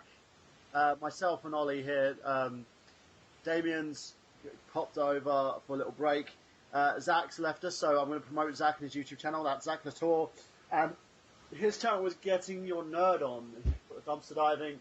He also will be bringing back, I believe, his other series as well. Zack has been taking a little hiatus from YouTube. He will be back soon. So you can find him on there, facebook.com/Getting Your Nerd On. You can also find his videos on nerdgenius.com. You can also find, I believe you can find him on Twitter. I don't believe he has a Twitter handle. But we're now continuing and talking about the Devil May Cry retrospective. Ollie, you there? Yeah, I'm still here. Awesome. So let's continue. And the song, by the way, that was on the break, you can find on YouTube. It's called Pika Girl. Do you know who the person is that actually did the song? It's like Searle. It's S3RL. But if you just search Pika Girl, it's the first hit on YouTube. It's got like 5 million views. It's amazing. So there you go, guys. Now we're going to basically go on to a Devil May Cry retrospective. Now, for those of you who don't know, Devil May Cry started basically as it was going to be the precursor to Resident Evil 4. Now, there was a couple of ideas for Resident Evil 4. One was going to be a game about ghosts, which they scrapped. I believe they have some form of a beta on that one with Leon Kennedy. Then they were actually going to turn it into the game that became Devil May Cry. Now, Damien knows a little bit more about this, so I want to pass it over to Damien so you can just talk about it a little bit more. So, Damien? Yeah, so as Michael said, like, Devil May Cry, the first game, was originally meant to be a Resident Evil 4. Which, if you look at it, you can kind of see how that was supposed to be, because it was a bit more darker. It was as I said before, it was a gritty game, which is kind of how the old Resident Evils were. They were really dark, horrific. You never knew what was coming at you. Like, you'd hear the groans of enemies and things like that back in the old Resident Evil games, and that's the kind of feeling that you'd get from Devil May Cry, the first game. I still remember the first time that I came across the mannequin enemies, and they terrified me. The fact that you had these puppets, like wooden puppets coming after you, it was creepy. It was good. And you look at the character model for Dante in Devil May Cry 1, and you look at every aspect of him, and you see Leon. You see the hair, the hair colour changed, but you look at the hair on Leon in Resident Evil 4, which got released, and you look at Dante's, it's very similar. The builds are very slim, slender, not how kind of Chris Redfield ended up in Resident Evil 5, where he almost took a rock turn, really. He looked like he got steroid pumped. So there are a lot of kind of similarities between the games. Now, with Devil May Cry 1, it was such a good move for Capcom at that time. They had, Resident Evil back then was still a good franchise. You had Resi 1, fantastic game, scared most of us as kids. Yeah. Resi 2 was still very good, and 3 with Nemesis, and you had, that the survival horror was still there. And then what they did with Devil May Cry, the fact that they kept it, the thought of it being a Resident Evil game originally and then moving it over to its own IP was a fantastic move for them, because it gave them that second option to have a huge game series that was focused in the West. Because obviously with Capcom, they have their major titles like Mega Man, etc., Street Fighter, things like that. But a lot of that is still focused on the Japanese market. Yeah. Which, is great for the Japanese, but not so great for us over here. So the integration of Devil May Cry as that new IP gave Capcom such a strong holding within the gaming industry, because it was like, this is different. This is something that we haven't really done, as a hack and slash, full 3D hack and slash. It was new for them, really. Because you look at Resident Evil, and it was, as I said, it was a survival horror. It was a slow-paced game. It was focused on terrifying you. Yeah. Whereas Devil May Cry, it took that terror aspect, with just some of the enemies not knowing what's going to come at you, but they sped it up. They gave it a whole new kind of feel to their gaming, Now, Devil May Cry is a series developed by Capcom. It was created by Hideki Kamiya, originally intended to be a radical departure from the series style, as it was developed into a new property entirely. It centers around the main character, Dante, and his goal of avenging his mother's murder and exterminating demons. The gameplay consists of heavy combat and scenes in which the player must attempt to extend the long chains of attacks and avoiding damage in order to exhibit stylized combat. The element, along with the time and the amount of items collected, is used to take it under consideration when grading players' performance. The series has been a success with the first 3 games, selling multiple million copies, and awarded a platinum title by Capcom. The success of the video game has led to a creation of comic books, novelizations, and anime series alike. Guides, collectibles, publications, you name it, this had it, including action figures as well. And a high-definition remaster of the 3 PlayStation 2 titles was released for PlayStation 3 and Xbox 360 in 2012. Now, it features trophies and achievements as well, and high-definition graphics. And during the 2010 Tokyo Game Show, Capcom revealed a new game named DMC Devil May Cry, and the new game is developed by Ninja Theory, and it was a reboot of the series. Now, let's talk about the first game in its entirety. So, Damien, tell us a little bit about the first game when you played it. So, when I first played the game, I kind of knew what I was getting into. I'd played the demo, and I had an idea of what to expect. It's hack and slash. As you said, like the stylized combat, being able to chain different combos together. You get new moves. You get these red orbs, which was demon's blood, that you could use to buy new abilities and extend your combat. And you'd have a range of different weapons to use as well. Like you'd have, like Dante is always seen with his classic Rebellion sword, which is a massive sword. Like it rivals almost Cloud's Buster sword. Not quite in girth, shall we say? But his sword was pretty big. It was pretty big. And there's also one of the things that always amused me is that there's this recurring theme throughout the entire DMC series that Dante always gets penetrated by his own sword, which is hilarious. It's always funny to see, and you never know when to expect it. So it is a really good series. So it was when I first played it, I remember going into it, and I put it on normal, as I do with any game that I get off the bat. I always go onto normal mode and see how it plays and, get a feel for it. And this was actually one of the first games in, I think, years that had actually posed a challenge.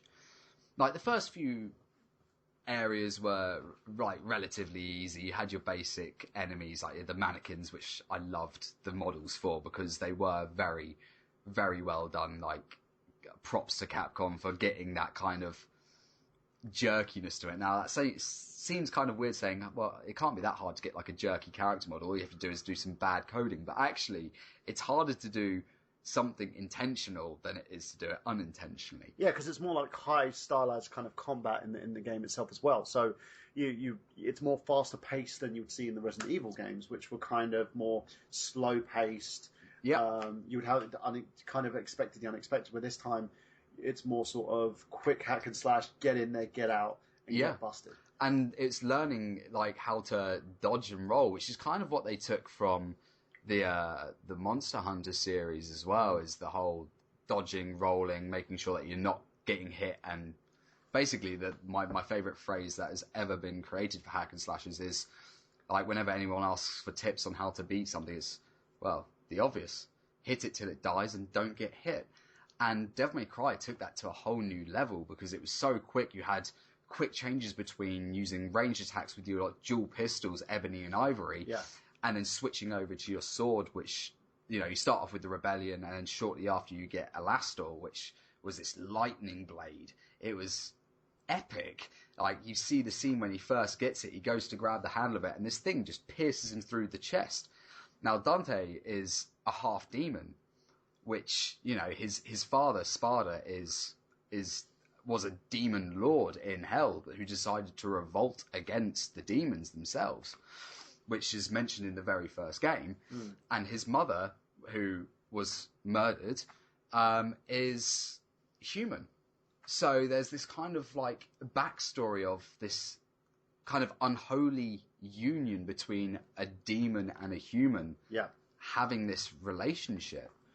And, you know, as I was saying, like, you see the scene where Dante gets pierced through the chest by this sword, and you're just like, fuck, I'm going to see an end game screen. I must have fucked up.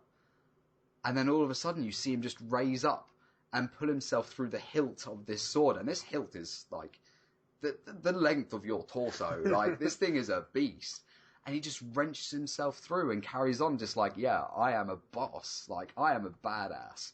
Yeah, he seems like he's kind of arrogant in that sense as well, isn't he? Because he's the character in general from the first game. You establish that he's an arrogant fuck. He doesn't give a shit. But then as the game progresses, you find out the reason why he's doing it, and that he has a conscience as well. That all this is kind of bravado, in a sense. You know, he does it because it's pissing them off even more. Oh yeah, definitely. So, as we continue from that game in Devil May Cry 1, what would you rate it in a sense in terms of graphics, visual style, and say like the way that the game was put together? You know, the whole ambiance and the visceral effect that you'd get from the game.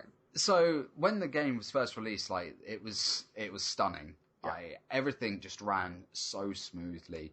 As I said, it had that dark and gritty feel, which is kind of, you know, for graphics nowadays, even to try and get that dark and gritty feel, I think, you know, most developers just put too much emphasis on it. They're trying too hard to get that feel. Whereas Devil May Cry 1 just had that natural feel to it. It was just, it wasn't a polished game, which was good, because it gave it that dark, eerie, and it almost, just the atmosphere that it gave was just a reflection of Dante as himself. Like, he was a dark, hateful being. You know, he hated demons because of what they'd done to him and his family, which you discover throughout playing the entire game. Yeah. You find that there is such deep ties with every aspect.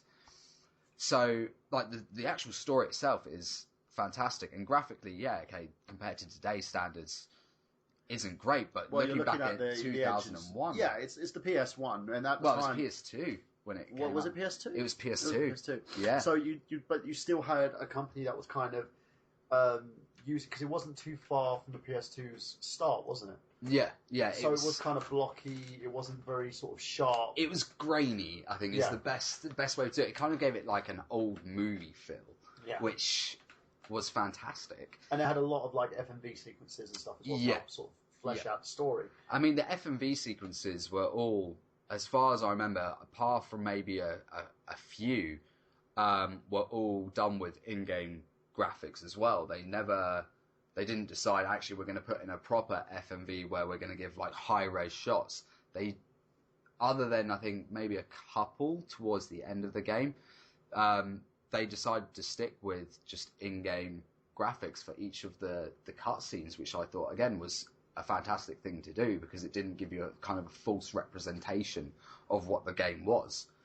But that was kind of a naturel back then as well. Because your transition from the PlayStation 1 that had those in-game cutscenes, PlayStation 2 kind of continued that whole premise, in a sense, and gave those games kind of a flavour. So it told the story within a story. So you had the play side, then you had the FMV sequences that created the story side of things, allowed to flesh out the character a little more. For me, as you've said perfectly, it was a break from the original sort of style of Resident Evil. It was a game that you sat there and you felt to yourself, you know what, this is different. It was creative, it was innovative, and it was something that Capcom did that could keep you focused on something, because they told a story. And for those of you who out there who know me, you know me very well, I love storytelling, and I think Devil May Cry was a great example of this, because it gave you some of what happened with Dante's life, but it didn't give you too much. Yeah, and that's one of the great things that Capcom did was they built this story, but they didn't give you too much detail, and they didn't give you too little either. It left a lot of intrigue. Yeah. So they gave kind of like the backstory of like who Dante's father was and things like that, but not so much on his mother, which is quite a good thing to do, because one of the first characters that you meet in the game, in fact, in the very first scene in the game, is a person that looks a lot like his dead mother, which kind of blows your mind. You're just like, but she's supposed to be gone. And they build on that, and they've kept her throughout the series as well. She becomes like his guardian angel in a sense. In a sense, yeah. And you can see that he builds a relationship with her, which is it's kind of weird and creepy, thinking that he's growing emotionally attached to someone that looks like his mother. And I don't mean emotionally attached in the sense of, oh, she's my mother. It seems a little bit more than that. So that was kind of creepy, but it was good at the same time. Was there like kind of an attraction? Did you? Yeah, definitely. It was what's the Greek myth? It was Oedipus? I think it was the Oedipus complex. Yeah. So there was kind of that there as well. Freud would be proud. Oh, definitely. He would have loved it.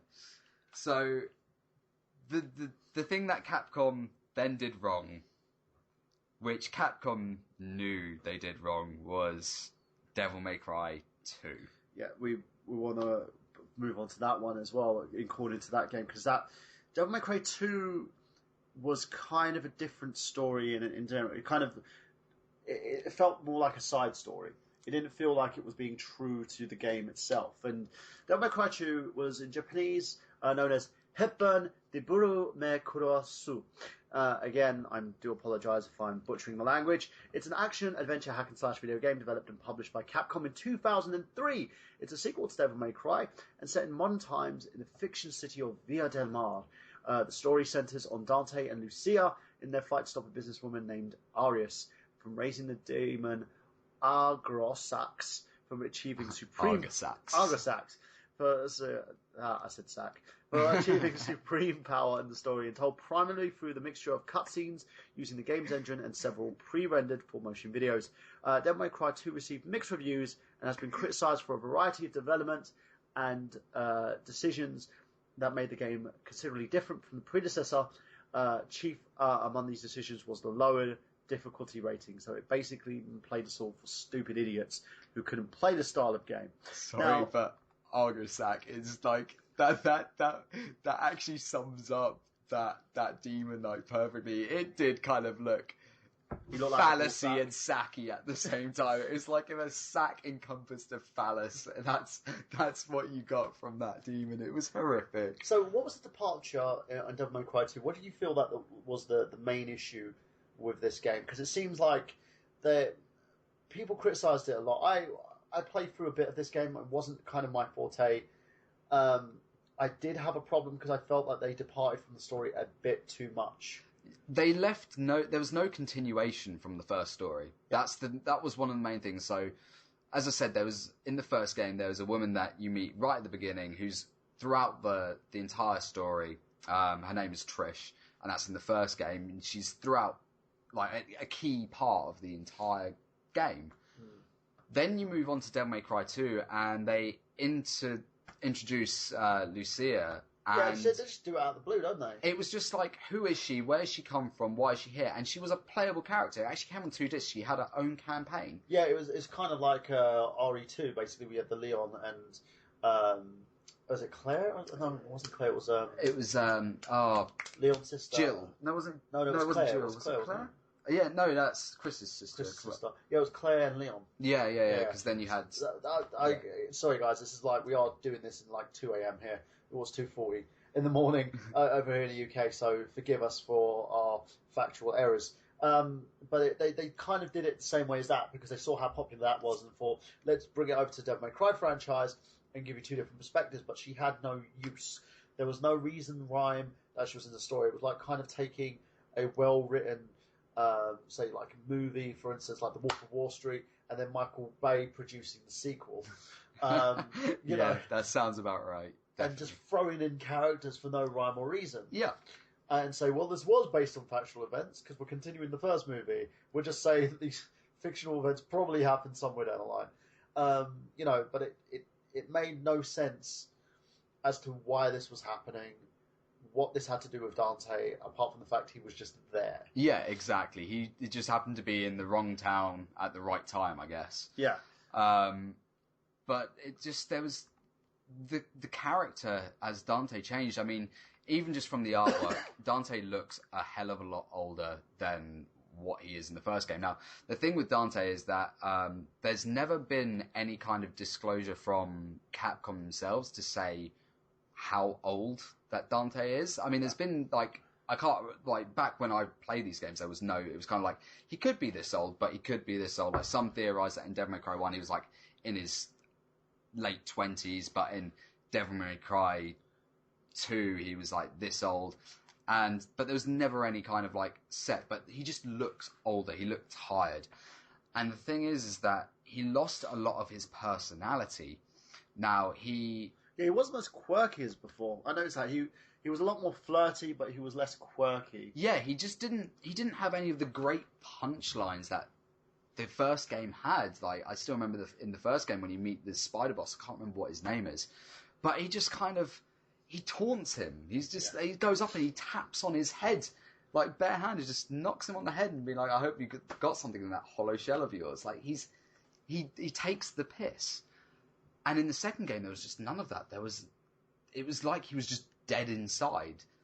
I mean, I know that Capcom themselves actually ended up retconning Devil May Cry 2 and just like, yeah, this could have been an alternative reality or way off in the future. Like, this isn't like a completely direct sequel.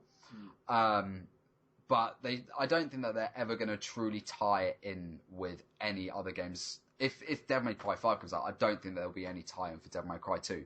If there is, the only thing that they could do, which is still a long shot, is at the end of the game, one of the scenes that you see is Dante riding on a like demon motorbike into hell, which was kind of cool.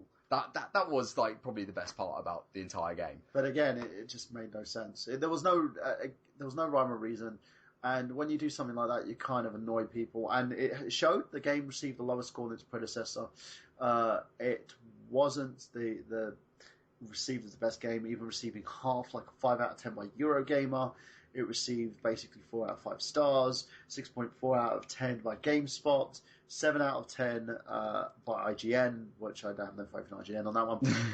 And it sold over 1.7 million copies. It was actually one of the biggest highest-selling games in the United Kingdom for the first half of 2003 as well.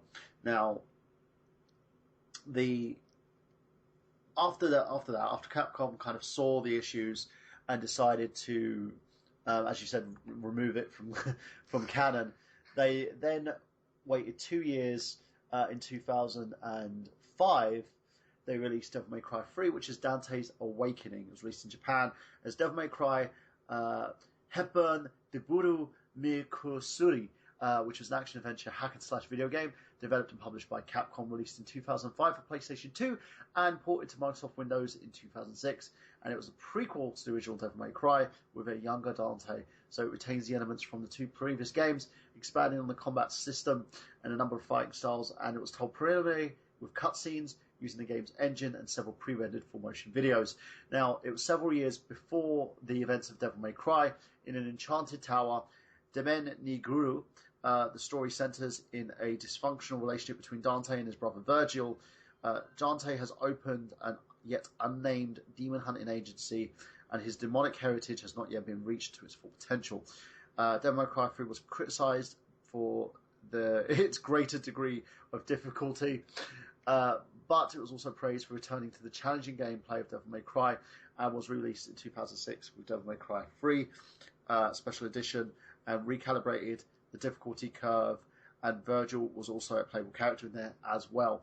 So the sales of both versions are over 2 million, and in 2005, the manga prequel of the game was published in Japan. So let's talk about your idea of this one, Devil May Cry 3. What did you think of the gameplay here? Now, I felt they went back, they fixed the story in a sense because they wanted to give Dante a bit more substance with this lovely prequel.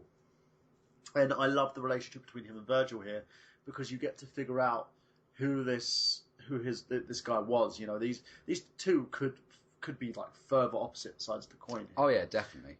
Now the thing with Virgil is, like, massive spoiler alert here. I'm sorry, but if you haven't played the first Devil May Cry game, you should have played it by now. It's been out for a while, so. But Virgil is actually in Devil May Cry 1.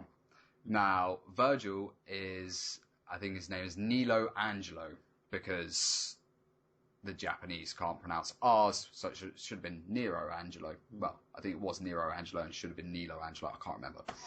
But, yeah, you realise that one of the main enemies in the first game is your brother, and you're fighting against him, and you progress through the first game, and you actually end up getting your father's sword because there's two halves of the amulet. Mm-hmm. Now, in Devil May Cry 3, that is a very key part. The whole Temin the Gru tower was actually sealed by Sparda's blood, which is Dante's and Virgil's, father. Mm-hmm. Now, in terms of actual gameplay, it was a lot more difficult. Like, yes. When it first came out as Dante's Awakening, I remember that you go through your first little bit, like, you fight just the basic enemies, and it's like, okay, this isn't too bad, I can deal with this. You step outside of the unnamed shop, which does become Devil May Cry, it's the name of the business. Oh, well, I think it was meant to be Devil's Never Cry at one point, but yeah, it changed. I'm glad, because it just sounds like a love song. It really does. Devils never cry. But yeah, so what, in terms of the gameplay style, they did kind of return to the style of the first game, but they kind of enhanced it with some of what made the second game rather special as well, and they upped the difficulty. How difficult was it for you to get through this game? I had the game on normal. As I said before, I start off on normal generally with most games, unless I'm feeling a bit cocky, then I just whack it up. And the first, I can't even call it a boss, it's a sub-boss, it's not even a proper boss. The first sub-boss that you fight outside that shop after being in the game for 5 minutes will kick your ass left, right and centre. It's brutal, it's just like, what is this? It's not a difficulty curve, it's a difficulty wall. You're just hitting straight into it, and after 3 deaths, you're just like, oh, do you want to play on easy mode? Play on easy mode for your first playthrough. And it's kind of like, you don't want to, but you know that if you can't beat that boss on normal with as you are, the rest of the game's just going to absolutely pound you, which I liked. I liked having that challenge again, which brought me back to Devil May Cry 1. I was like, this is good. I like this difficulty. It's not, like, games, even nowadays, are just, they're too easy. Like, a difficulty on normal should be like, okay, you're going to be challenged a bit, but not too much. Yeah, they kind of hold your hand, don't they? Yeah, exactly. Whereas I like games where it's kind of, it forces you to think, actually, maybe I should lower the difficulty. Maybe this is a bit too much for me right now. Maybe once I've got used to the game a bit more, it'll be better. Yeah, so you look at the mechanics and think, right, if I go for a first playthrough on easy, then I can probably get up to sort of like moderate, then hard, and then maybe if I could feel more comfortable, I can then challenge at the highest difficulty. Yeah, definitely. Yeah. And, like, the best thing about like Devil May Cry 3 was the fact that everything that you earn throughout your first playthrough, you got to keep when you played on the other difficulties on the playthroughs from the beginning again, which did in some ways kind of make the game a bit easier, but you had to work to get those items in the first place. Like, it wasn't going to give it up without a fight. So overall, though, I mean, Devil May Cry 3 is my second favourite game in the series. So what is it about the game that you enjoyed? Because I know they have used elements of Dante's and Virgil's relationship in the DMC game, which we're going to talk about in a little bit. But what made it work for you, do you feel? The integration of another female character was good as well. So there's a consistency within all the games, except, even with 4, there's always a strong, well, I say strong female character. There's always a female character with a decent presence within the game. Now, DMC3 brought in Lady. Well, she's nicknamed Lady, I can't remember what her real name is in the game. It might even just be, yeah, pretty much. And you know, she's wielding a bazooka and like an arsenal of guns, and she's just a human that's fighting against these demons. And she has such a key part to play in the entire story of DMC3. Yeah.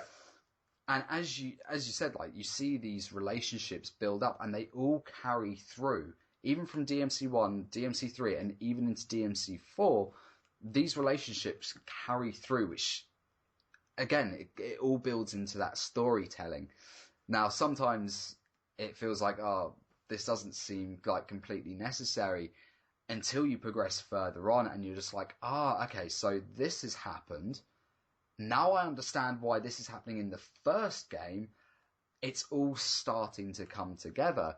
And just seeing, like, at the end of DMC3, what actually happens between Dante and Virgil is, like, the most key part of the series, realistically. So explain their relationship in this game, because I know a lot of people probably used to seeing the two of them in the Devil May Cry reboot. Yes. But what was their relationship in this? So their relationship in this was completely love-hate. It was two complete opposites of the same coin. Dante felt like he should exterminate the demons.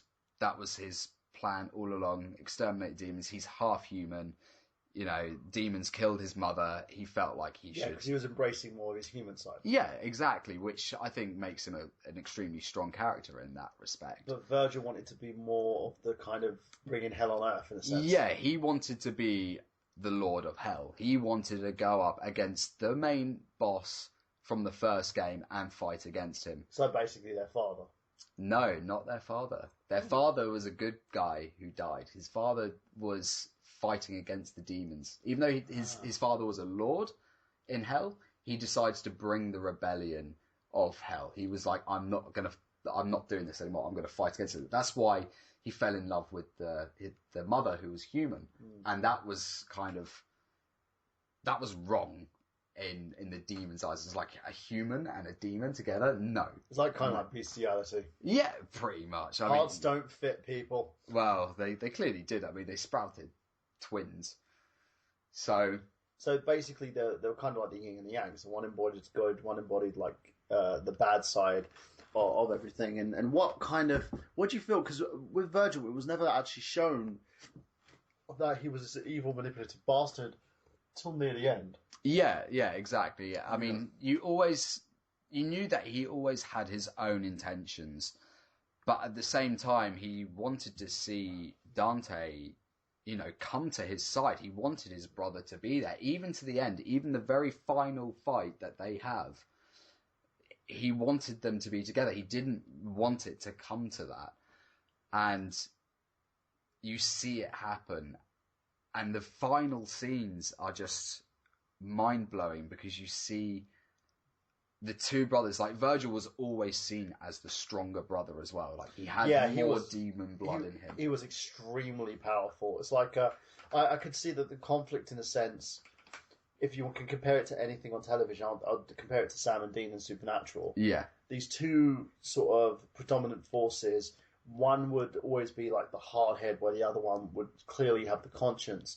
And always one of them would do what they feel would be necessary in order to sort of cleanse the world of any issues. Like, if you're a fan of the series, you'll know quite recently how Dean has kind of embraced the dagger of the Mark of Cain. Yeah. As well, and he's become basically this big nasty demon because of it, and been reborn into this thing.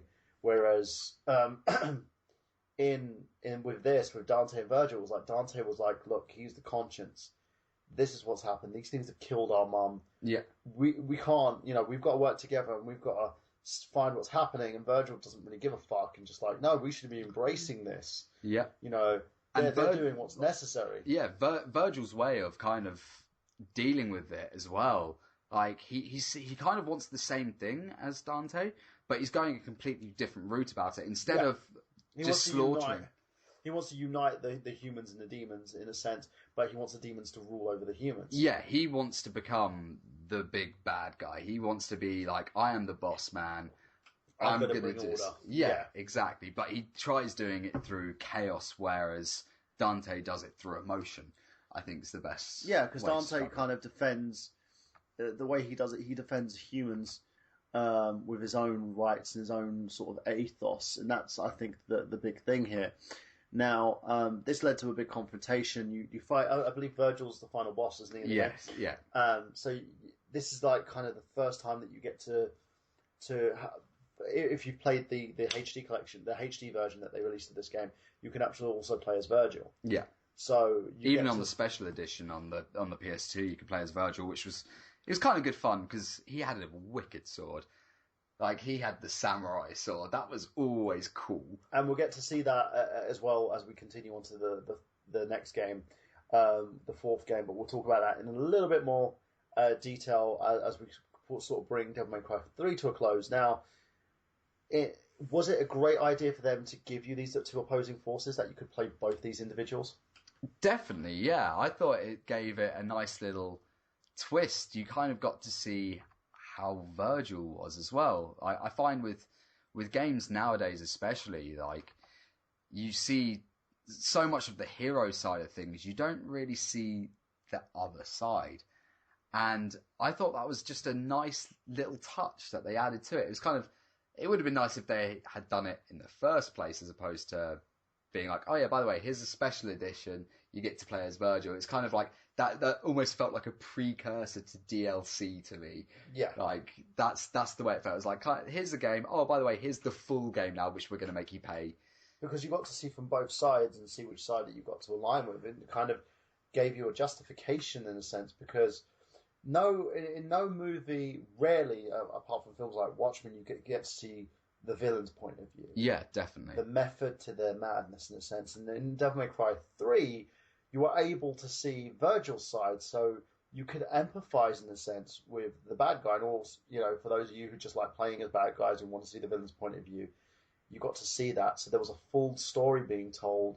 It's like, say, when the camera stopped rolling in a movie and you get to see behind the scenes. It was a great idea. I think it added an extra little punch to the game itself. And it did what they tried to do with Devil May Cry 2, which was give two opposing kind of stories in one game. Whereas with Devil May Cry 2, you kind of had it just with two different characters. With this one, you got to see two opposing stories, two polarizing characters, and see who you got to enjoy it with. And that was the great thing about it. And now, as I was talking about the kind of the weaponry and Virgil's sword, that then leads us to Devil May Cry. 90 seconds. Guys, just to let you know, we're going to be going onto the archive of the episode. We'll still be continuing on this chat, talk about Devil May Cry 4, DMC, and then we'll go into a close. So, for those of you who stuck with us through the live episode, thank you, and we will see you in the archive right after this. Now, Devil May Cry 4 is an action-adventure hack-and-slash video game that was published and developed by Capcom in 2008 for the PlayStation 3, Xbox 60 seconds. and Windows platforms. The game is the fourth installment of the Devil May Cry series, and later on generated a handheld version on iOS as well, called Devil May Cry 4 Refrain. Chronologically, the game is set between the original Devil May Cry and also Devil May Cry 2, and it's the final game set in the original timeline. It follows Nero, a teenager possessing demonic powers, who is on a mission to stop the series' main character, Dante, after he assassinates demons from the Order of the Sword, including its leader. During the game, the player controls both Nero and Dante as they fight enemies in close combat using firearms, swords, and other weapons. Devil May Cry 4 was the first entry in the series for release on multiple consoles at the same time, and during its development, Capcom focused on all versions achieving the same visually in terms of the quality. 10 seconds. So the same sort of gameplay style as well. Now, critical reception for Devil May Cry 4 was positive, with praise aimed towards the challenging difficulty and the character's special moves. However, it has been criticised for its backtracking and a troublesome camera. The game sold 2.9 million units worldwide, become the series' best-selling title ever because it was also open to more platforms. That's the reason why behind that. Now, tell us a bit more of the story on this one. So, in the very beginning of the game, you are seen as Nero, and as you said, he's a kind of young character. It's kind of weird because He seems like a little Dante in a sense. Yeah, definitely, which is really confusing when I remember seeing the the artwork for it when it first got announced that this was going to happen. It was kind of like this looks like Dante, but it's not Dante. Like, it's like hip hop Dante. Yeah, it was just kind of like, and it was like, what's up with that arm? And you don't think much of it. Like, you see him in the opening scenes, he's covering it up, he's hiding it. He knows that this arm is trouble, that if he got seen, because he's in an order that is actually dedicated to worshipping the main boss of the first game, which is kind of funny, really, especially considering that they're supposed to be kind of like an anti-demonic order, but they're completely demonic. So it's kind of like they're a hypocritical order. It's like, we're going to fight against the demons, but we are actually demons ourselves, but nobody really knows that. So why was Dante assassinating these guys? Because I haven't played Devil May Cry 4. That's my confession, guys. I'm sorry, don't throw stones. But what was the ethos behind that? Because this kind of makes Dante, it paints him as a villain from the get-go. Yeah, so that was the intention, is that you are seeing Dante as the bad guy in this game. But of course he's not. So he's not, no. So the reason that he's assassinating these guys is because they are worshipping Mundus, who was, as I said, the big bad boss in the first game. Now, obviously, Mundus was one of the ones that killed his father, and the demons killed his mother. So for Dante, it's like, right, I'm going to go after the order that then worships him, because there's got to be something dark and dodgy behind that, which usually is whenever there's an order that's in a game, to be fair. So he goes in and he assassinates guys, and Nero instantly recognizes that this is a bad person. This is the guy that's trying to break down their religion. Yeah, because he's basically been raised in this. He doesn't know any different. Yeah, exactly. Now, Nero, I actually quite like him as a character. He's very emotional, extremely emotional. He's kind of like Dante in Devil May Cry 3. Which so is he why kind of accentuates the kind of human qualities that Dante possesses. Yeah, exactly. So, but just the way that he fights as well is just very scrappy but orderly at the same time. Like, you can see that he's had this training for fighting against demons and things like that, but he's not quite there. He's not quite as refined as what Dante has grown to be. So, the first thing that you notice with Nero is his weapon. And his weapon, the only way I can kind of describe it is, it reminds me of a gunblade from Final Fantasy VIII. Yeah. You have certain timings that if you pull, the R2 button or the right trigger on, your controller, you'll actually rev the handle and it will do more damage and allow you to build up this special bar so you can perform more special moves, which added such a great new dynamic to the hack and slash, because after 3 games there's only so much that you can do with hack and slash before it starts getting stale. Of course. So they added in that, which was brilliant, and it just gave Nero that little quirk and made him fun to play. Now, as he was going along, he's looking. Again, as I said, there's always a female presence in every single game, and one of the main female character in this one, technically speaking, is kind of almost I'd say that Nero has a very close relationship with her. They were basically fucking. You can tell. Yeah, you could tell that. I saw a lot of his relationship with her on that one. But the fact as well, I think what they wanted to do is also bring Dante's youthfulness back. Yeah. Because I think they were trying to make Nero the centralized character going forward after this. Yes. And that's the thing, that's kind of why the game is set up as it is. You play the first half of the game as Nero, where the Nero part ends, is where the Dante part begins.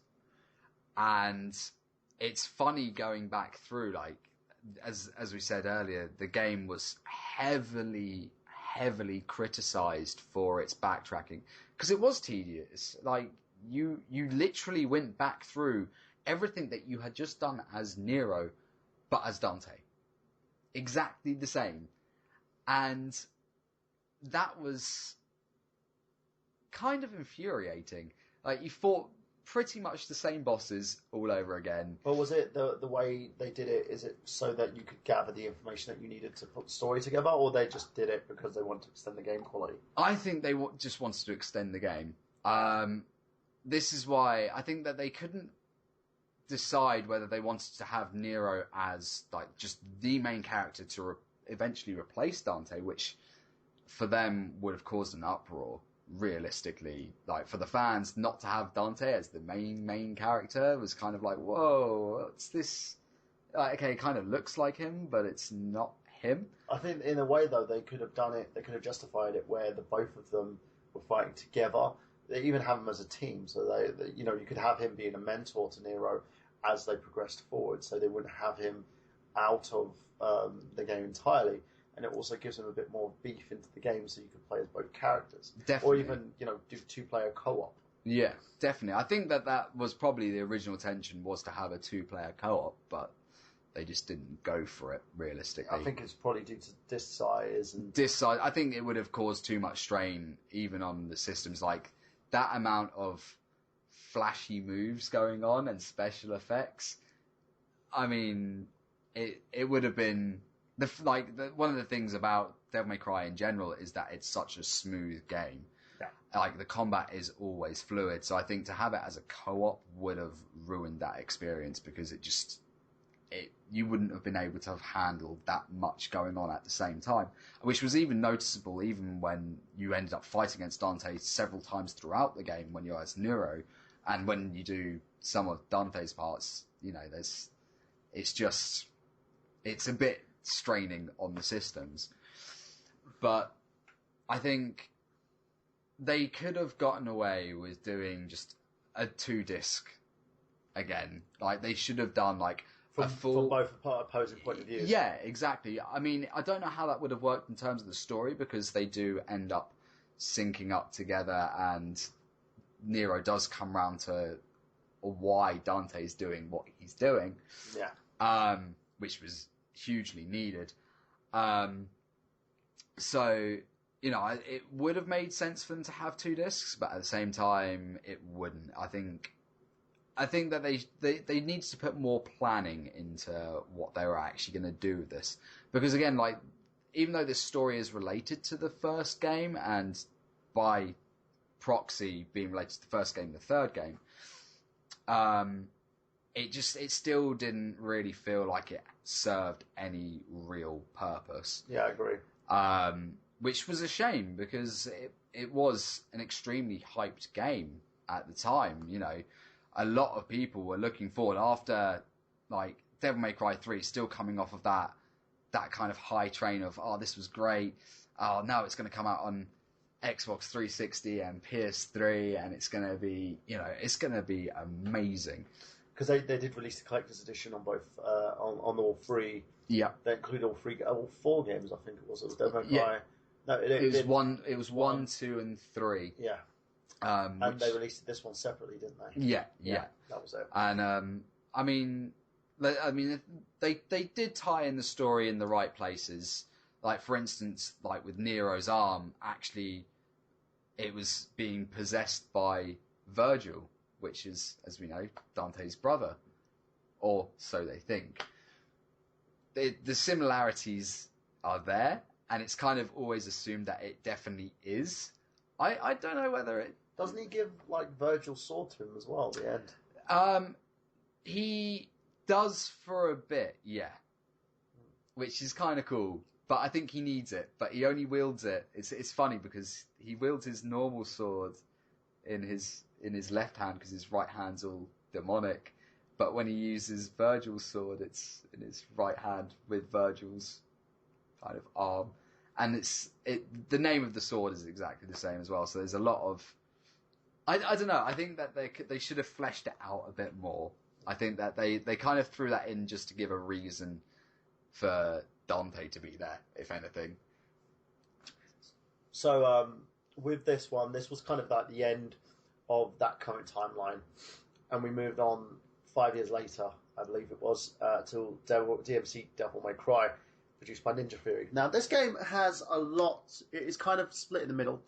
In a sense, a lot of people have liked the game. It's an action hack and slash video game developed by Ninja Theory, published by Capcom for the PlayStation 3, Xbox 360 and Windows. It's the fifth installment of the Devil May Cry series, and it serves as a reboot. It was announced in 2010 by Tokyo Game Show. The game is set as an alternative reality, and it focuses on the playable character Dante. He's a young man at the start of the saga, a reimagination. It was requested by Capcom, resulting in the game being made from a Western perspective, in contrast to the previous games. Now, this game is kind of punkish, in a sense. You know, it's kind of skater boy punkish. I could see what they were trying to do. I didn't mind playing it. Boy.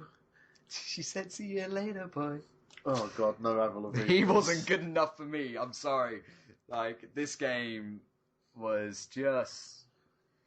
Now, this is one that I have played, and I have to admit, it was okay as a standalone game, and I agree it shouldn't have had the Devil May Cry name to it. And the reason being, it wasn't a Devil May Cry game. You had characters that were similar name, you know, Dante. He was basically a man fighting against the establishment. Yeah. And the establishment happened to be full of demons. So you had two different worlds. You had the human side and the demon side. Now, what they did to differ this character from the original was he was half demon and half angel. Yeah. He was a Nephil. Oh, why? I looked at this and thought, okay, that's kind of going a bit little nicky, but, you know, okay. And the fact you could switch realities was pretty good. Like, the way you'd actually complete obstacles, you'd switch from one reality to another. I felt they didn't focus on it a bit too much. They kind of, it was more linear, so you had to go through a chosen path. It was gimmicky. Yes, it relied a lot on that gimmick. It's kind of like the same thing that I kind of rub Watch Dogs for. It had a very good story, though. I have to admit, they went from this fighting crusade against this establishment. He had a human who was a witch. I'm trying to figure out what her name was. She was a witch? She was a witch. She could see demons, and she would be in astral form in the other plane, in the demon plane. She got stuck. I believe she was.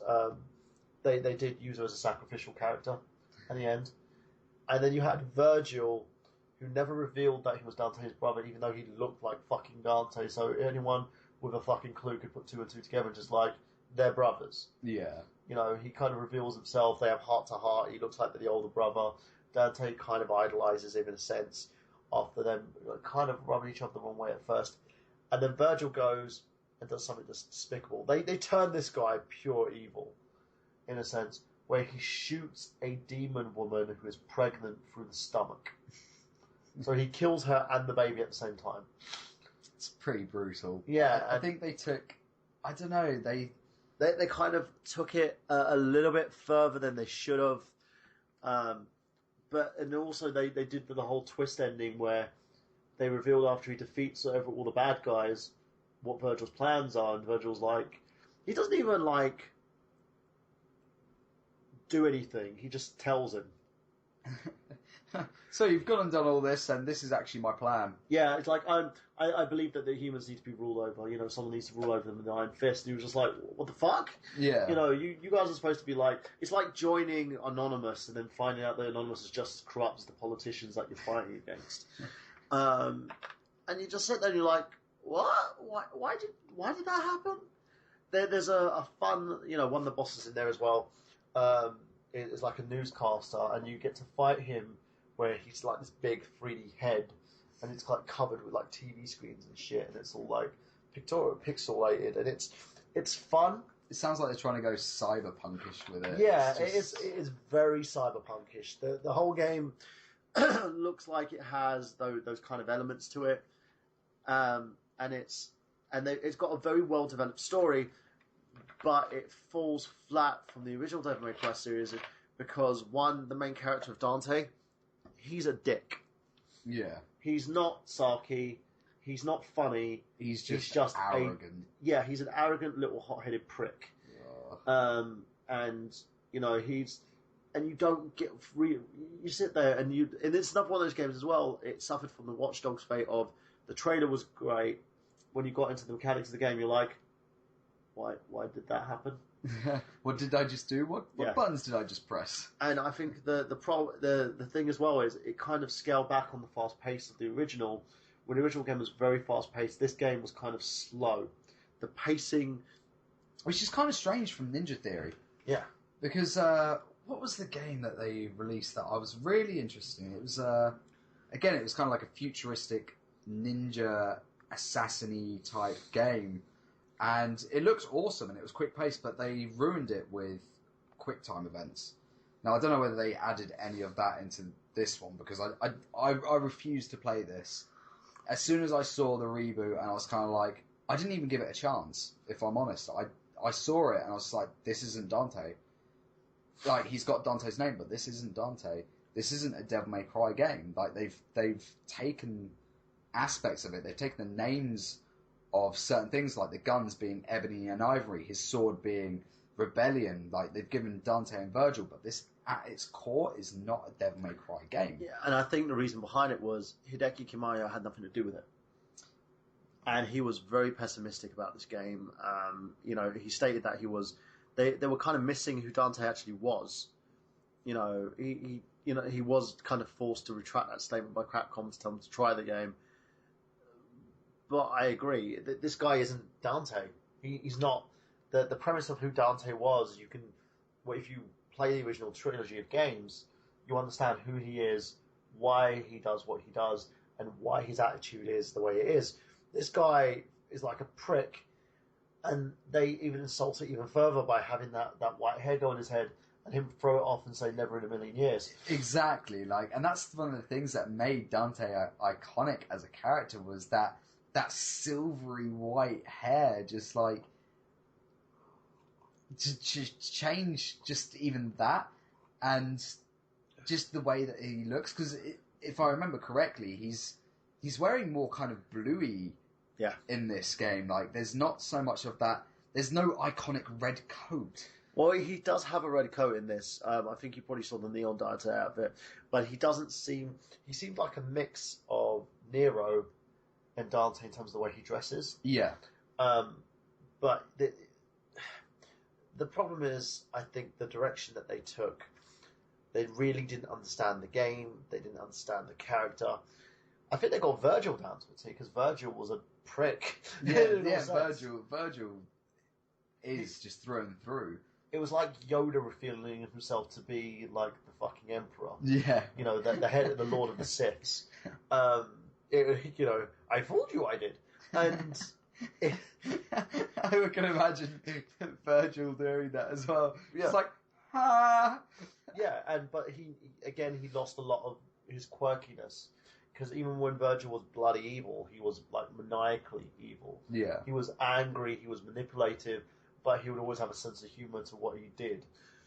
And it kind of like the Joker in a sense, but kind of pulled back. It's almost like they got the roles kind of mixed and merged. Like, they took aspects of Virgil from kind of DMC3 and gave that to Dante. Like, there was a bit more arrogance behind him.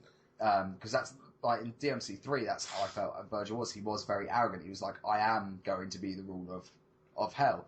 And they kind of gave that to Dante in this game, just giving a bit more that, like, like, fuck you guys, pretty much. Yeah. And then they've given the quirkiness from Dante from Devil May Cry 1 to Virgil in this game. And they've mixed the roles up. It's like they haven't really researched what the characters are kind of personifying, really. Well, I think what they did was they kind of looked at the layers of the characters and pulled back.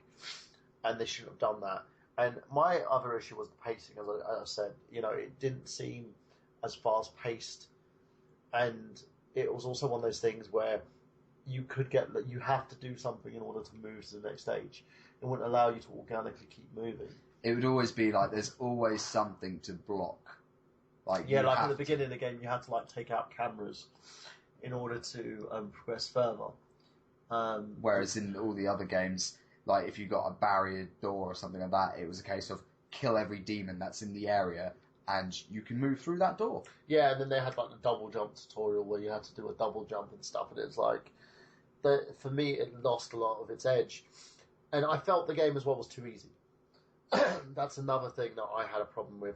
It didn't seem as difficult as the first because it would kind of hold your hand and say, "Oh look, that's how you kill that guy. That's fine. It's not a bad thing." But it was, and it kind of faltered in the sense of what Capcom wanted. It was profitable. It sold 1.6 million copies as of 2004, but it didn't. 2014. I do apologise again. Very tired here. But it wasn't the expectation of Capcom wanted over 2 million copies. They wanted it to do the same as Devil May Cry 4 did. Yeah. But it didn't. And there was apparently a sequel in the works, but that's been scrapped as Capcom pulled the reins back from the Ninja Theory. Thank God. And are deciding, and again it's alleged, it's rumoured, to do a Devil May Cry 5 game. Now, no one knows any story about it. There's nothing being stated yet, so that's all up in the air. But for me, I felt DMC didn't pay homage to the series at all. You can check out Angry Joe's review on DMC as well, and also the Devil May Cry HD collection, and he does a very nice comparison. He feels that it looks nice. Yeah. A lot was been made to make it look nice, but nothing was been done to highlight the story, the characters. The mechanics weren't as great as the original game because the controls were kind of buggy, kind of sticky. And not fluid in any way, shape or form. Even when you looked at I remember seeing the trailer videos and things like that. I remember seeing him do this kind of, I can't even describe what it is, but you're in midair and you do this really ridiculous fast slashing combo thing in midair. And I just looked at it, I was like, that looks awful. Yeah. It just looked like they'd, I don't even know, it's just... It's like they almost tried giving it an anime feel to it and failed. Yeah, and I think as well they took away the character that was established that people knew and loved, and it wasn't successful. And my opinion was they had something that wasn't broken, but because Capcom took too much time trying to develop a new game, they decided to give the game to someone else and see if they could reboot it into another franchise, a kind of a retelling. And 9 times out of 10, when you do a reboot, it doesn't work. Yeah, definitely. There are exceptions. The Tomb Raider reboot seems to have worked really well, but in terms of which was a reboot of a reboot, so it's kind of rebootception. Yeah. But the factor is there are other people who are hardcore Tomb Raider fans, like Fungo, for instance, who hates the new game. He feels that they're focusing too much on trying to make Lara more Uncharted. Yeah. Than the Lara Croft that we all know and love. Which is, funny enough, this is the exact reason why I believe that, is it Rise of the Tomb Raider, the new one that they're bringing out, is going to be a timed Xbox exclusive, yes, quote unquote. Yeah. And I think the reason that they've done that is simply because Sony have their new Uncharted game coming out. Exactly that. So Square just thought, well, to be fair, do we really want to have to compete with that? No, thank you. Yeah. Let's move it over. You got your own first party game there, so why do you need ours? Yeah. But they are doing it as a time exclusive, so it eventually will come on PlayStation platforms, but not as of yet. It will just be released on. That's not necessarily true, because what they mean by Xbox exclusive is that it's on Xbox 360 potentially and Xbox One and also PC platform. But PC doesn't come under Xbox exclusive.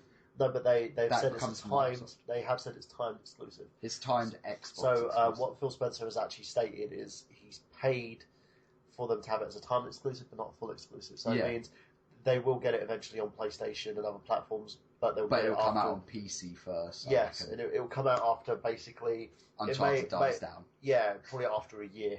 Yeah, maybe. So there is potential to make a bit more money on that. But going back to DMC, Yeah, doing this- reboots just doesn't work. Well, Most with a of the lot time. of games, and I think with a game that was successful in its own right, there was no reason to do a reboot. Capcom kind of missed the boat on it, and this was at a time where they were making very stupid decisions. You know, they cut out Mega Man altogether. Like games were on near completion Yeah, that people would have paid in spades for. Capcom just went, yeah, we're just closing them down, and it's and also they lost Inafune as well at the same time. yeah, and I mean they were focusing too much on different IPs, which I Including personally- Michael Bay's Resident Evil. Yeah, like Resident Evil should have like I have such disdain for Resident Evil 5. There is Yeah. so much wrong with Resident Evil 5. I could do a whole show on just what's wrong with Resident Evil 5. Including the canned racism.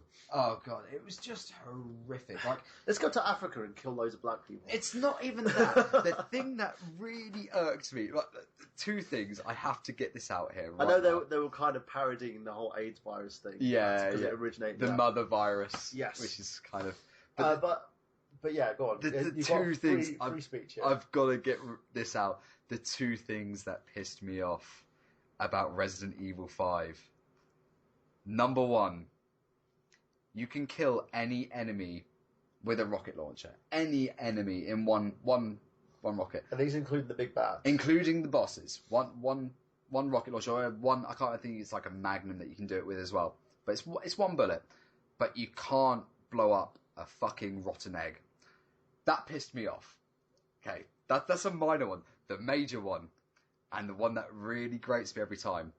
So in Resident Evil 5, when you go up to a steel door, that probably, I don't know how much does a steel door weigh? I don't even know. But you need, I can't even remember what name. Shiva, was it? Something like it's supposed to be like kind of a take on the goddess. You needed her to come along to open up this gate, or door, every time until you get to the end of the game when you're fighting Wesker, and it's like, oh my god, there's this fucking 5-ton boulder in the way. I'm just gonna punch it into the lava, and it's just like, it's just so inconsistent. Like, I need some dumb bitch to come along and help me open a door, but I can fucking punch a boulder into some lava. GG Capcom, G fucking G. Whoever you got to write that, sack them. Fire their ass now. And what was up with Leon Kennedy basically taking the super soldier serum? The guy looked No. fucking roidal. No, that wasn't Leon. No, not Leon. Chris Redfield. Chris, yeah. Yeah. Like, he was just roid raged. He was just like, oh, I'm fucking... It was exactly what The Rock did. That's the only way I can describe it. Yeah, Bless you. exactly. And it's funny because the character in general just had... it's like they put him... excuse me. On the super soldier program, and the dude was just huge. Yeah. And he looked like he could, crush Wesker with one arm. Well, he punched a 5-ton boulder. Like, how hardcore do you think? Ah! Do you think that is that what you're aiming for? That's what I'm aiming for You're when gonna- I go to the gym. Yeah, it's basically, this is why I do insanity. I just want to punch a 5-ton boulder. That sounds like a good goal to reach. But this is the exact reason why. This is the point where Capcom started making these stupid decisions.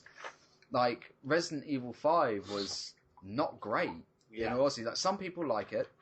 Fair play to you if you do enjoy it. But a lot of people didn't. And then you look at the fact that they did the DMC reboot. They were just like, okay, yeah, we're going to let Ninja Theory do it. We're going to still slap our name on it. But we're going to let you guys take reign over this. And that didn't work. Because I don't think they understood the game. And the fact that the game's main producer came out and said they have no idea who Dante is, obviously. Yeah. It's kind of... It makes you wonder what Capcom was actually thinking at the time when, they decided to let Ninja Theory take this. Were they, it almost sounds like out of just sheer desperation. There's like, we need to get another DMC game out. We don't have time or effort because we're, Busy cancelling Mega Man. and, you know, And working killing on puppies. you know, whatever iteration of Street Fighter 4 that they were working on at the time. And an Xbox One exclusive Dead Rising game, which no one understands why the fuck they did that. I didn't. I had that for a short time. I didn't actually play it at all. I traded it in along with Rise for Titanfall. I didn't even touch Dead Rising. I was like, nope, that was a waste of money. Nope. The thing is, the game had a good premise, but we can talk about that later on when we do our zombie retrospective, which I think we do need to do. Maybe we do that next week. Actually, we'll do a zombie retrospective. Games. No. Just think, what month are we in? We're almost in October. We could do it for our Halloween. Well, yeah, we're coming up to September. We've got October not too far away. So. Well, we do have an episode that we'll be doing. We could actually do that and also do our Halloween episode, which usually is games. Yes, games that scare the shit out of us. Part tres, because we do that kind of as a yearly thing. But yeah, it's looking at that kind of the Devil May Cry series. From the original games to the new DMC game, what would you say overall? How would you rate the series? Including the reboot, or just like... Just start with the original series. Okay, we'll do the reboot as a standalone because, truthfully... It is. It is a standalone. It shouldn't have even had Devil May Cry in its name. I think the only reason they added it into the name was because they wanted the game to sell. It was kind of pouring the brand out at that point. Yeah. So what would you rate the original series first? So the original series, DMC1 was fantastic. Definitely my favourite game in the entire series. 9 out of 10. It was just so good. It was so raw, and it was almost perfect. There's not much else that they could have realistically done to make that game better. Well, apart from Devil May Cry 2, which you had an issue with. Yeah, but going on to DMC2 was just terrible. But at least they took stock and they corrected it. Yeah. They turned around and said, "Yeah, we've screwed up here. You know, you take this game as you will. You know, we're not going to put this as official canon." But saying that, even the worst game, even DMC2, which was the worst game in the franchise, still managed to sell the same as this game. Yeah. Which was the reboot. And bearing in mind that this game, again, was multi-platform.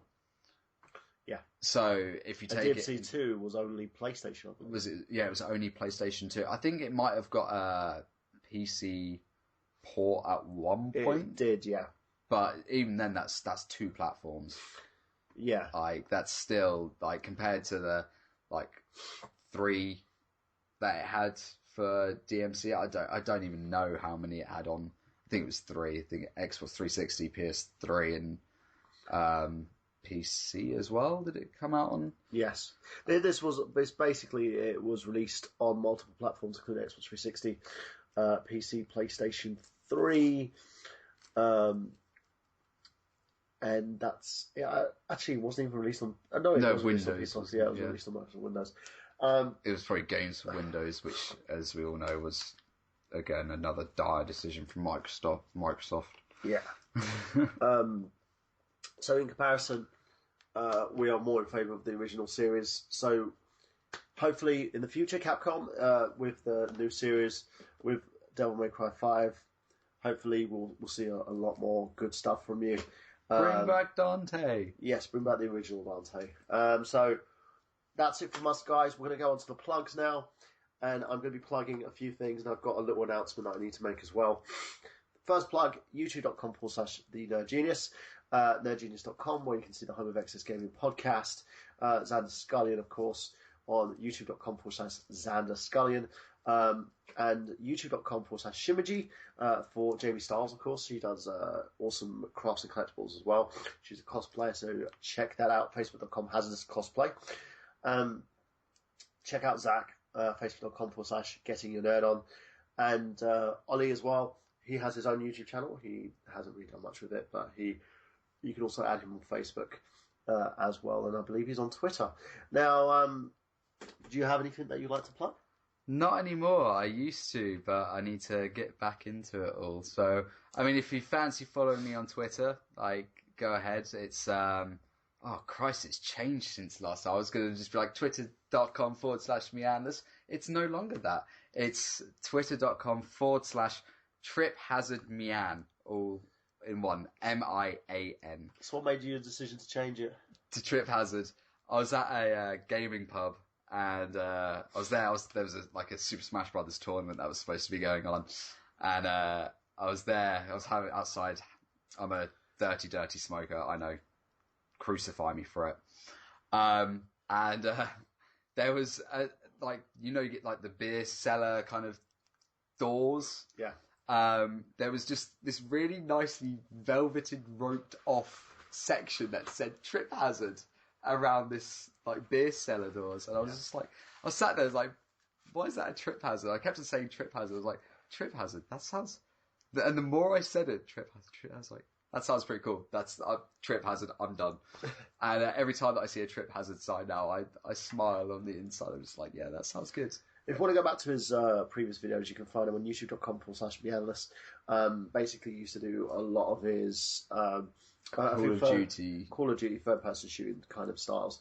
So check those out. Hopefully, he'll come back and do some vlogs and stuff like that eventually. But I know like Sega's got kind of a non. Yeah, Sega is quite strict with their non-disclosure. So I can't say much. It's sorry, guys. It's just the way that it goes. You know, the one rule of Fight Club is that you don't speak of Fight Club. But you know, you can if you want to find out more news and gaming stuff. Check me out on youtube.com/the Nerd Genius. Anyway, I've got a few more vlogs and stuff that I'm going to be doing.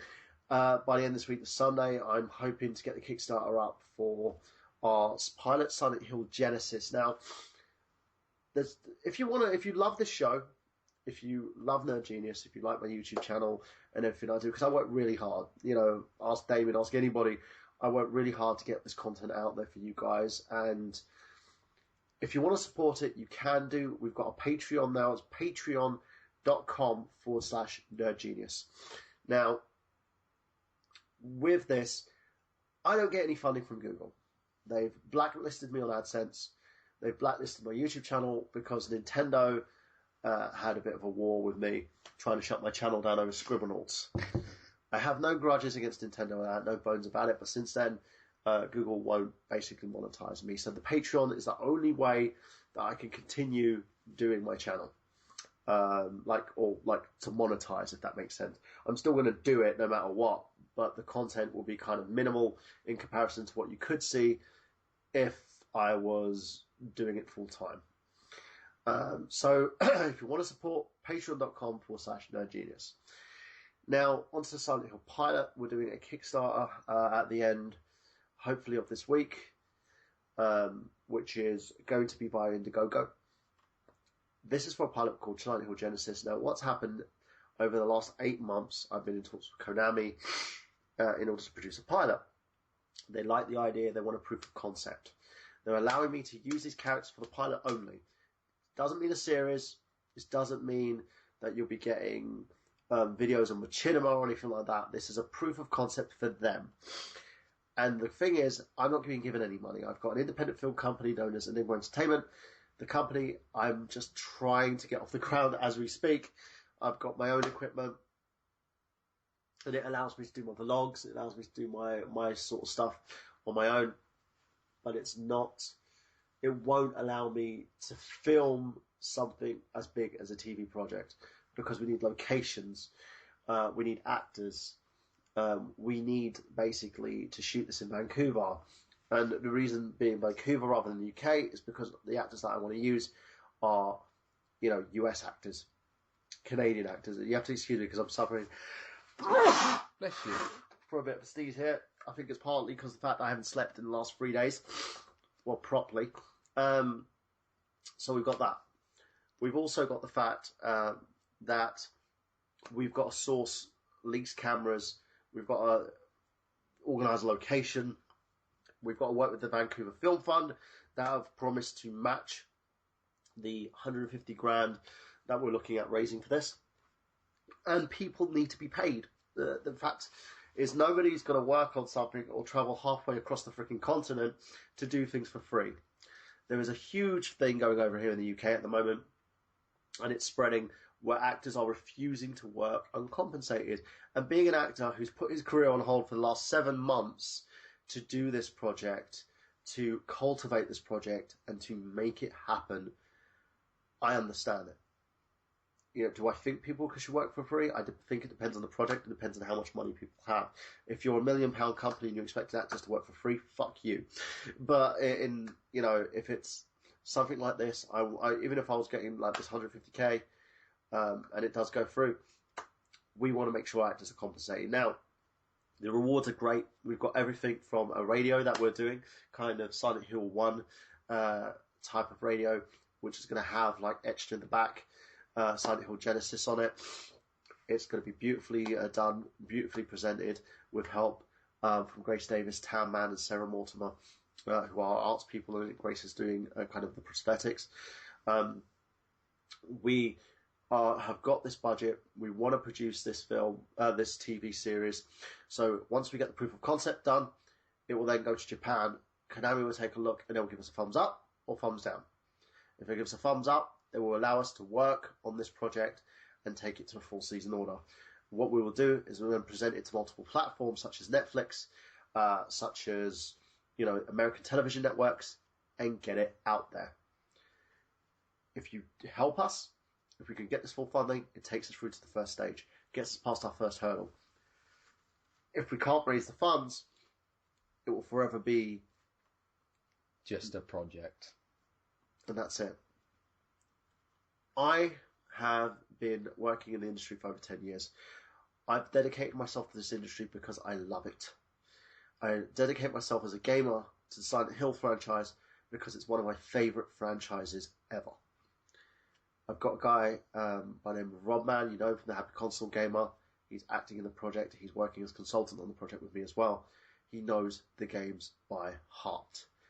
Anything that we put in there that doesn't work, he will force me to remove it and kick me in the arse afterwards. We've got Fungo, who's working as creative consultant. He's helping me cultivate the script and bring these characters to life. I am a storyteller. I've written screenplays before. I've worked in films before and television. I've worked in theatre before. I have a drama degree. I know what I'm doing. And I'm also a gamer first, so I know exactly how to produce this without doing what happened in Revelations, where they turned it into, oh look, that character has a name value, let's just put it in there. It was just like some really dodgy live action hentai film. Yes. And people getting pierced in the wrong places at the wrong time. What we're looking at doing is producing something of high quality for Silent Hill fans by Silent Hill fans. This is a passion. This is a venture of love. And if Konami sees your support, that will also help them to understand that this would be a viable option for a series. You have Supernatural, you have American Horror Story, you have loads of different series that set themselves in the horror genre that are made for TV, and I believe that Silent Hill would be perfect for that. Now, if you can, spread the word. Donate. Donate as much as you can. Once this project gets off the ground, we will provide everybody with their rewards. We will make a commitment to everyone that has donated to us. No stone will go unturned on this, and if we get this onto television, once it's on TV, we will make sure that we continue to do the amazing work that we can do. I believe this will reinvigorate interest in the first 3 Silent Hill video games, that it would give the character of Harry Mason more substance and allow us to tell a beautiful story here that hasn't been told before. Now, once it's up, I'll give you guys all the information. I'm going to be on the Pixels Without Borders podcast as well to promote this. I'm going to get myself open up there to press and try and sell this as much as I can to each and every one of you, because I want it to, as I said, I'm going to be on the Pixels Without Borders podcast to promote this. I'm going to be opening myself to other podcasts. You can find me, Michael Burhan, at nerdgenius.com if you've got inquiries about Nerd Genius, or even if you want to talk about the Silent Hill thing. Michael Burhan at enigma.co.uk, facebook.com, Enigma Entertainment. And we've got a website coming soon. I'm doing everything on my own, so it doesn't really help. I do have a team that's helping with the Silent Hill thing, but I need to get the script finalised and get the Kickstarter put out there before more hours are committed. Now, to each and every one of you, I want to say thank you for tuning in to today's I Got Gameplay. It's a great episode. It was great to have Damian back. Great to have Ollie back as well. And also, always a pleasure for Zach. Now, spread the word. Keep, showing people this podcast. It's an amazing show. Great radio show that we're doing at the moment. And now for Damian Witham, Michael Burhan, Oliver Hughes, for Zack Latour, and for Xander Skullion, Jamie Stiles, Travis Goss, for everybody that's been on this show. I'm Michael Burhan saying that we've got gameplay. Have you?